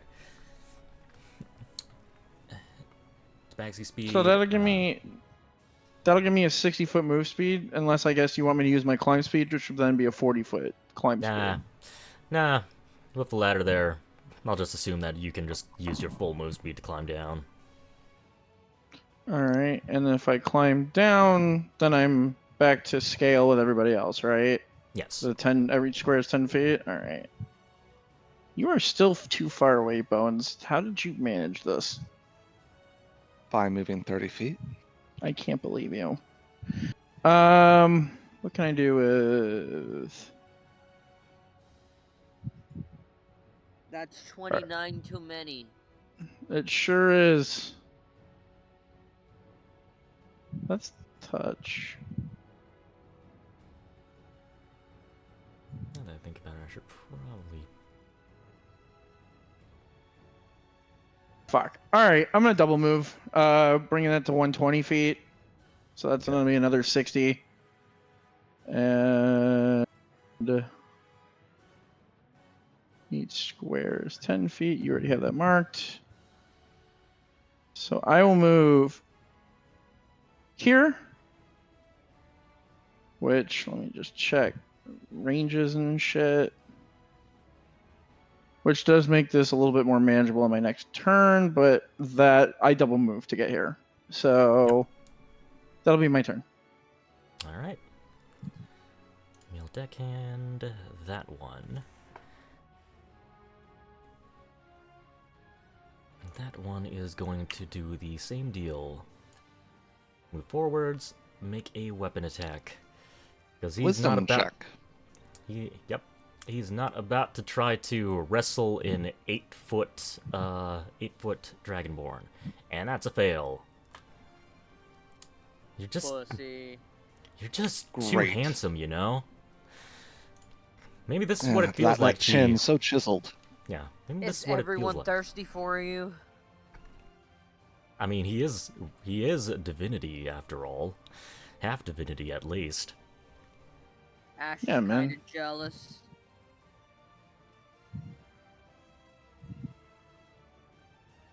Don't let him near Faye. What? Oh, that's right. You're downstairs. I was about to. Never mind.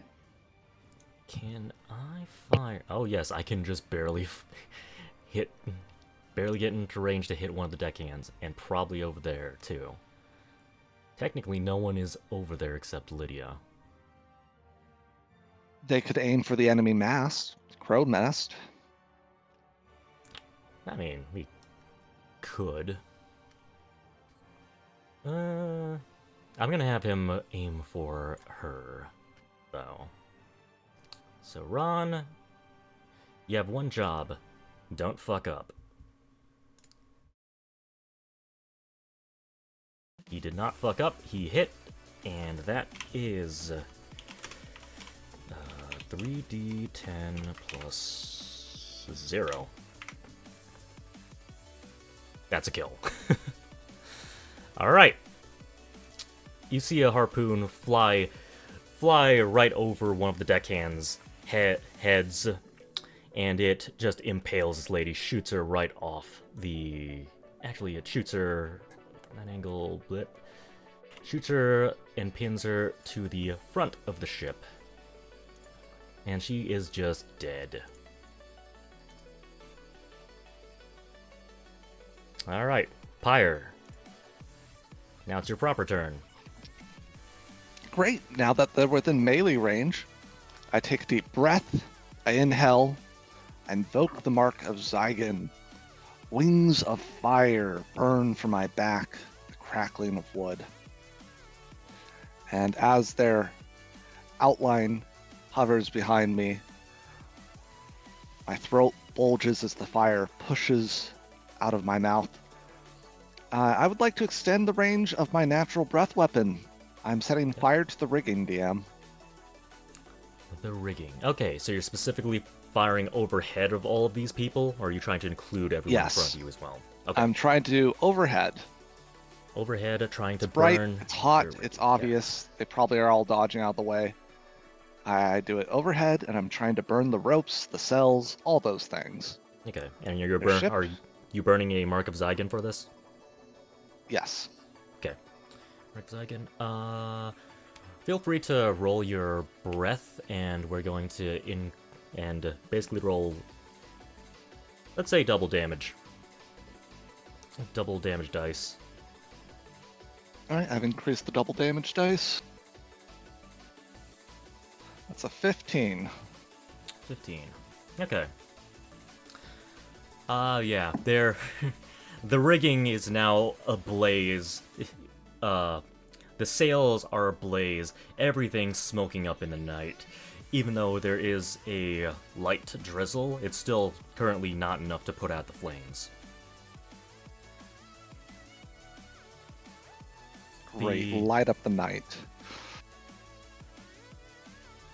In fact, now that you mention it, that probably should just reveal everything on the ship.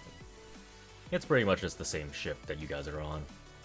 But now they're a bright glowing thing that's too big. It is radiating a bright light now. Alright. Okay. Anything else? Julio. Oh, I did have ideas, but it seems like we're winding down on combat. I don't want to waste too many spells. That will be all. Alright.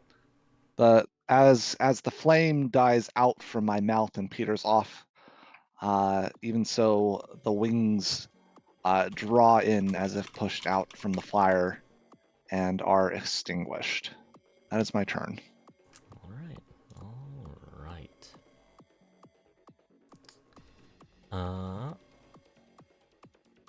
Secret, you hear the sound of a lightning right behind you. You turn around. I'll take a look. Okay.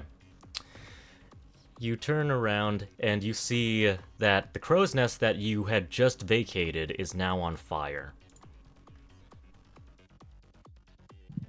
Lightning had struck the crow's nest, but it didn't seem like it came from your ship or anywhere at all. Stefan saw it quite clearly.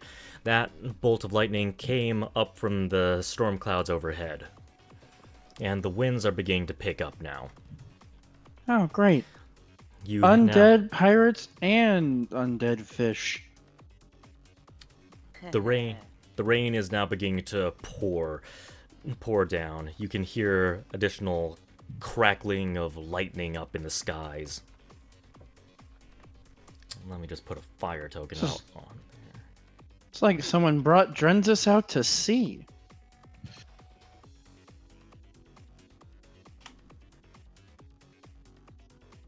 Hold up. Need to roll a little bit. I don't know, this background music makes me just want to say fucking one-liners and do anime poses. I can't explain it.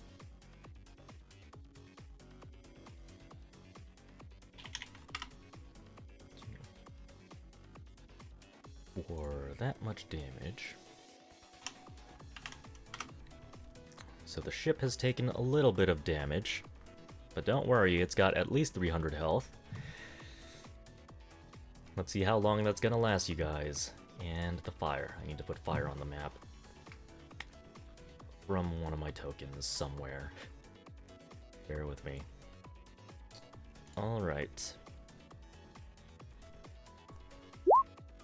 Drugol. Oops, I accidentally skipped him. Drugol is going to... Once again, he's going to inspire... Zork isn't gonna get there in time. Inspired pirate. Boy, that's poetic. Drugol is going to inspire... Yeah. He's probably just going to inspire Pyre again, seeing how you're... Actually, no wait, you've got Sanctuary on you, so he's gonna inspire Secret. Oh, how nice of him. He tells you, go! I'll give you covering fire! And he fires his harpoon again to get their attention. You have a full turn. Full turn of inspiration? Oh boy. Yep, action, bonus action, reaction, you got everything. Alright, well then. Let's do some shit. Hey Pyre. He waves a hand in your direction. Okay, let me say, hey Bones. Yeah? Which one do you want and held? Imp are listening? Which one do you want held personed? Oh, they're all kind of grunts. I'd rather you not use it. I mean, listen, the boss is already downstairs. I can't do nothing about that, and I can't hold Just first to cantrip. giant fish monster. Just cantrip. Okay. I throw pyre. Hold on. Let me double check that isn't actually everything I can do. That could be actually useful in this situation. You're not damaged. You're still under sanctuary, right? Already? Yes. Still okay. So keep in mind, I'm not really attacking or anything. I'm just kind of acting as a living body blocker. All right. Well, then, you know what? I guess you might be right. Harpoon lady. Let's just so she doesn't get the wrong idea. Let's go ahead and toll the dead her. Oh, the harpoon lady's Lady is dead. Gone. Yeah, Oh, she she's got dead. shot. Yeah. Her health bar is Yep. full for me. Next, Oh, that's Harpoon the lady harpoon number itself. 2. That's the harpoon gun itself, but harpoon lady is over here. No, yeah, lady's over here, right? She still has a full Oh, health no. bar for me. Oh no, that's lady that's number another 2. deckhand. That's another deckhand. They all use the same art. Okay, then. Oh, never mind. I scrolled down and saw her. Okay. Ha ha ha. Okay, sorry. Then lady number 2. I need her to make me a DC 15 Wisdom save. DC 15 was okay. My division. Wisdom save. Failure. How much damage? She's full health, right? Yeah, full health. So 3. Which is not much, but she'll hear the ding. But we'll get started with that, and hold on one second.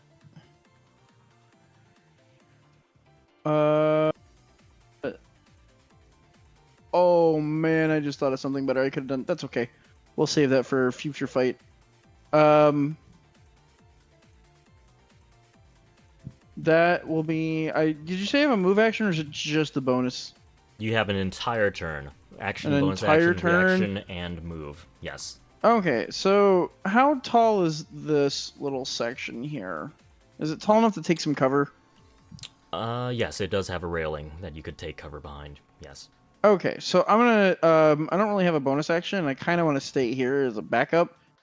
Well, actually, I'll move just a teeny. I'll move 1 square over for Zorg to be able to squeeze through, because he's probably just in case he gets caught here or something. And then I'll take cover. All right. So I need Zorg to be up closer, anyways. Now that I think about it.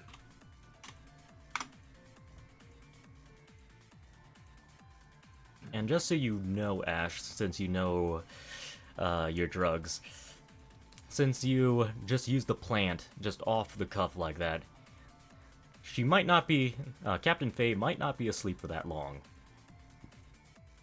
You don't exactly know when she's gonna wake up. It could be a minute, it could be 2 minutes, could be an hour. You don't know.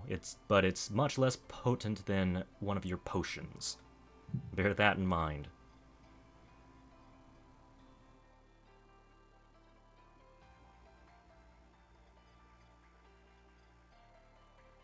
I'm not sure if I heard you saying anything, but if you did, then you were muted. But, moving on. Faye is asleep for indeterminate amount of turns. All I said is like, okay, I'm putting down a note that she might wake up soon. Don't know how long. Zorg is going to dash over.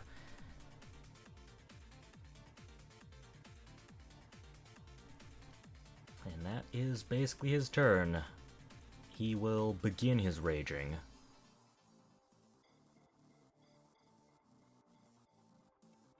Should have healed as well.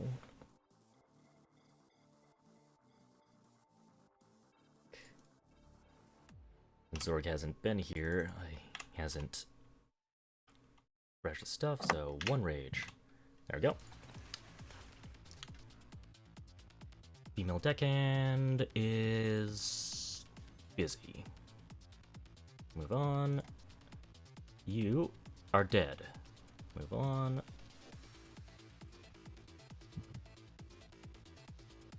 Alright. Angry Orc just popped in.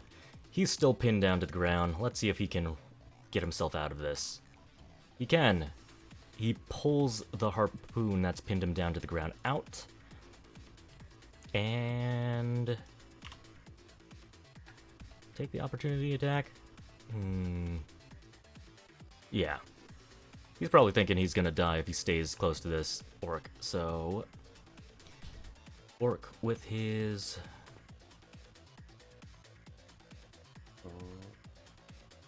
and we'll do Battle Axe. With his Battle Axe... that's a hit and a kill. So Zorg dashes into the fray. Oh, yeah? Sorry. Pyre, seeing this, speaks up, clears his throat, kind of coughs after the flame. Well then, we accept payment in slaves or treasure. Go on, go get it. Your ship's not for long.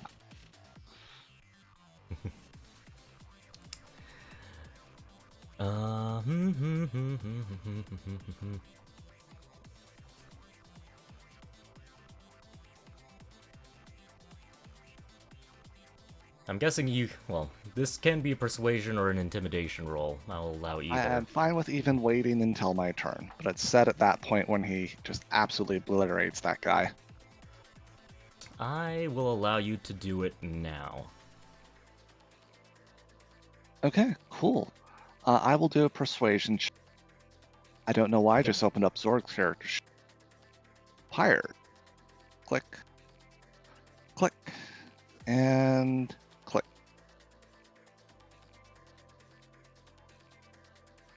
That's a 4. They clearly know that regardless of giving us anything, we will kill them. Ah, hell. He set fire to the ship. Well, 2 can play at that game. And you see a couple of the deckhands whip out some alchemist's fire. Looks like they are planning to set fire to your ship now, and it looks like they were holding back setting fire to the ship, possibly because their captain was aboard.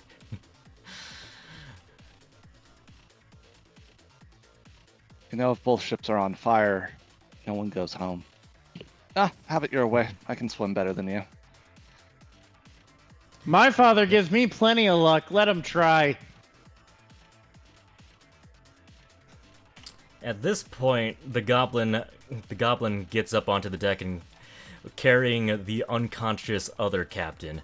He goes, hey, I don't know why I'm up here, but they said that this lady was important or something, so I just brought her here. Hey, looks like you guys are shit out of luck. Who's your first mate?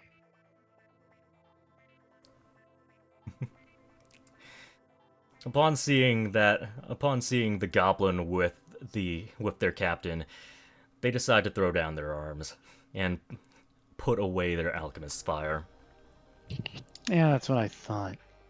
Good job, Pyre. You're welcome. I can't hear you. So you just said you're welcome to nobody.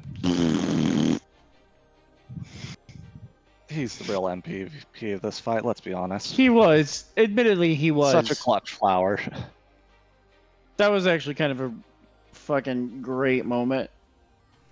I mean, not kind of. It was just actually a great moment. Yep, it all worked out.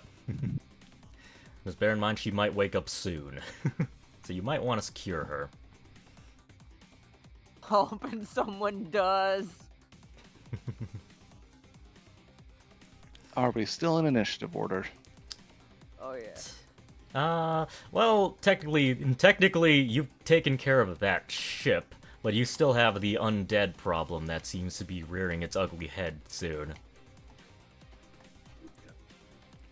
So... Hey, Pyre, the crow's nest is on fire. Yeah, I said it. Oh, that one too. Yeah. Maybe the rain. Lightning will take care of it. struck where I left again because I'm very lucky. Maybe it wouldn't have if he stayed up there. No, then I probably would have just been dead. Don't be stupid. But luck. Luck works because you do what you're supposed to do at the right time when you don't know it. Maybe. less talky, more searchy. I'm wondering if there's any prisoners under. I better go. Alright. You go below their deck as the fire rages above your deck. Alright, but we're still in initiative order. We'll do that on your turn because we still have some danger. That's fair. Also, we still have a raging barbarian. I don't know if he understands surrender, DM.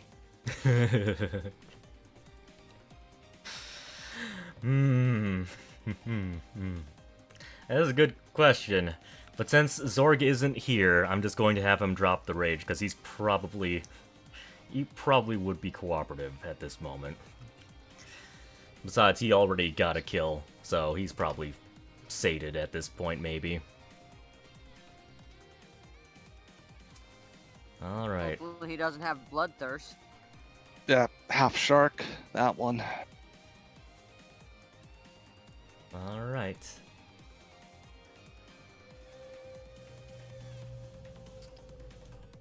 You hear... Oh, right. The undead are still coming.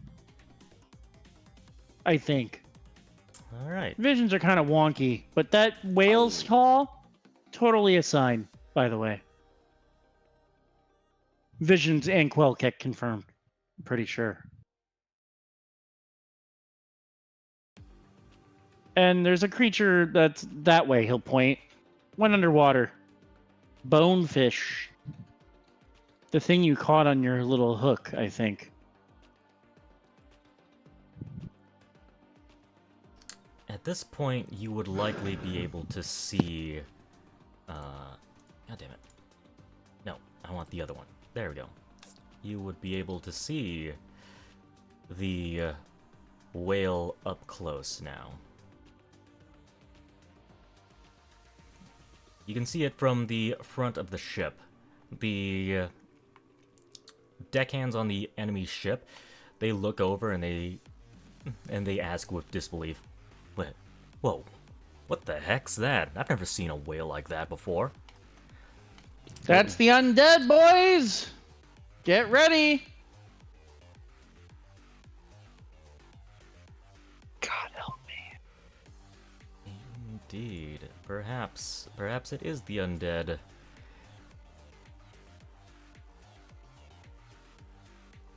Is it my turn? No, it's No. not yet. Let me resolve the whale's turn. Dang it. I I need guess- to stop them, my whole plan. Oh, these... I hate them. Never mind, that's fine. You Yeah. gotta wait for me. We've already fired the harpoons at each other. It's not like we're going to throw alchemist fire at the well. Quelkek, you watch as the baby whale begins glowing a bright neon green. Its eyes begin to glow a little bit red, and now it's turning around towards you. Cool. Ash, as you're sitting in the storage room, all of the fish in there begin glowing a bright neon green as well. And they begin swarming together. I have a question. If I'm still telepathically linked, what am I getting? Oh, fuck, look at the size of that whale. What are you getting? You were getting a confused baby whale before, but now you're getting pretty much dead silence and a feeling of as you command. It feels like it is following some orders, if vague ones. Is there any possible way of interrupting that, or is it? Am I seeing that it's too far above my level of intrusion? You can certainly try on your turn. Okay, we'll see. But yeah, Ash. You're currently in the middle of a big fish swarm from the looks of it. Let me move this to the So map I'm layer. seeing fish glow Yep. and Quelkek's body drop before me, right? Yep, Quelkek's body dropped before you. You saw something come out, some blue wisp come out of his body that formed into the thing that he posted in general chat. And then both he and a glowing outline of the whale went below the floorboards. Now, you hear the whale song again, and all the fish are glowing up. And this time, they look like they're alive, and they swarm around you a little bit. They don't seem outwardly hostile, but they're swimming around right now. I'd like to try and pick up Quelkek's body. Okay, hold on. Let me just see if there's anything left for the whale before I move on to you. Because it is your turn next.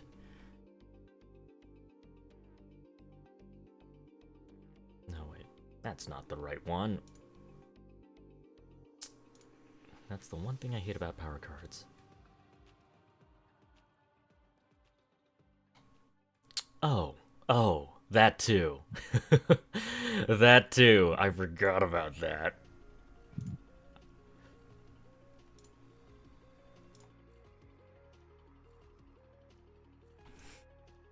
That dead female deckhand, you hear a low moan as she rises up. Unfortunately, I only have male pictures, so she suddenly grew out a beard. Wow, she fucking looks great for a dead chick. Looks kind of masculine and handsome. Hmm. Don't forget about the other one that Zorg It was killed. probably a trans female. Oh, Jesus Christ. Just like pills off her face and there's a beard underneath. Yeah. 2023, I don't judge. 2023, this video is getting monetized. Nobody tell them where I work or my name. ¿Qué? No hablo inglés. Wow, aren't you lucky?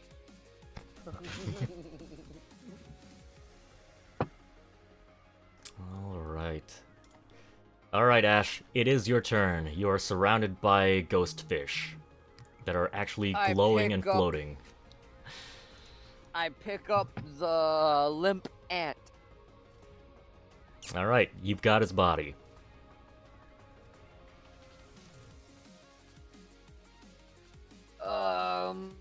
Since are the fish still looking hostile?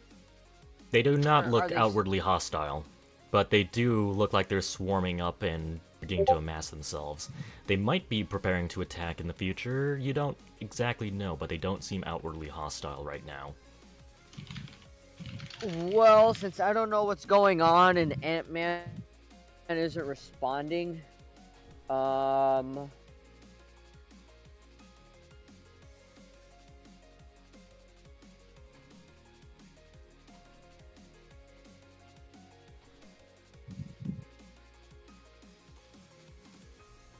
as I hold him, I'd like to pick up my rapier in my other hand.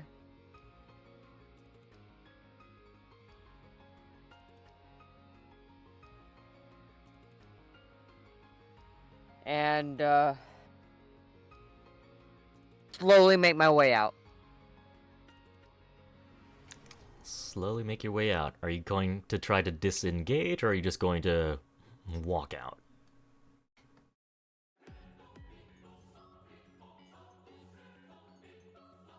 Walk out. I am not disengaging. Okay. They do not make an opportunity attack against you. So you can walk out. Which direction are you going? Because there is the hallway out there, and you can go up or down to a higher deck or lower deck.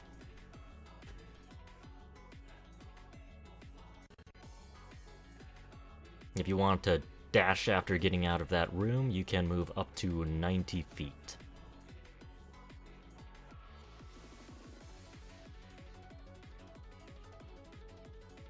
Because this body is limp, I'm not really trying to rush out, because I'm more concerned on trying to get a response.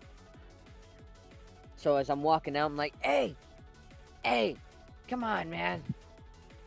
Dead weight's dead weight. I don't want to leave you. I'm not gonna leave you. Quell!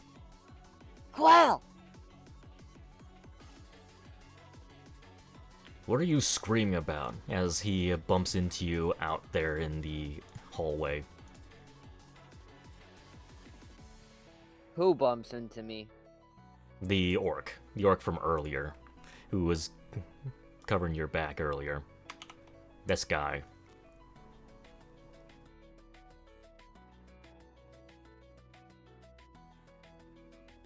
Well, my new friend, he's not responding. I saw him go glowy, and the wall go glowy, and his body just dropped. But I won't leave a man behind. Go Quell! Go glowy? Just like the fish back there. Take a And- look. And he looks beyond you and he sees the swarming fish beginning to form up. What the hell? And he rubs his eyes. Shoot. I guess you two really aren't crazy. Is that what ghost fish look like? I've never seen anything like that in my time sailing the high seas. Ah, shoot. What are you waiting My for? first time seeing this as well, buddy. We better get. I'm waiting on Quell. You sure he's still alive, or maybe he's been eaten up by that swarm? You really think it's worth worrying over some corpse? He has to. All right, suits you, buddy. You can sit there with your friend, love buddy, I don't know, whatever he is to you. I'm gonna go upstairs and tell everyone what's going down, because he doesn't know that Qualkix already informed them.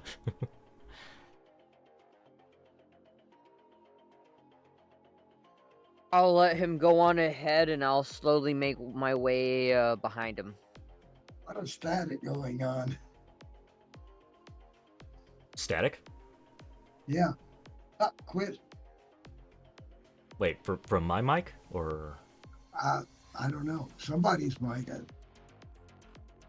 I didn't hear Is anything. it I didn't hear static, anything. or Yeah, is static. it just how I'm speaking whenever I'm in No, it's character? not you. It's quiet Uh, now. I mean, like, every now and then, I'm not gonna cap. It's I not hear you. it from... like I'm saying, I'm not hearing it from me. I'm hearing it from Jorah's every now and then. And I was thinking it was my Huh. cable, but I don't know. Oh, okay. Like, Let I'm me not want to say disconnect. it's Jorah. Let me disconnect. And refresh.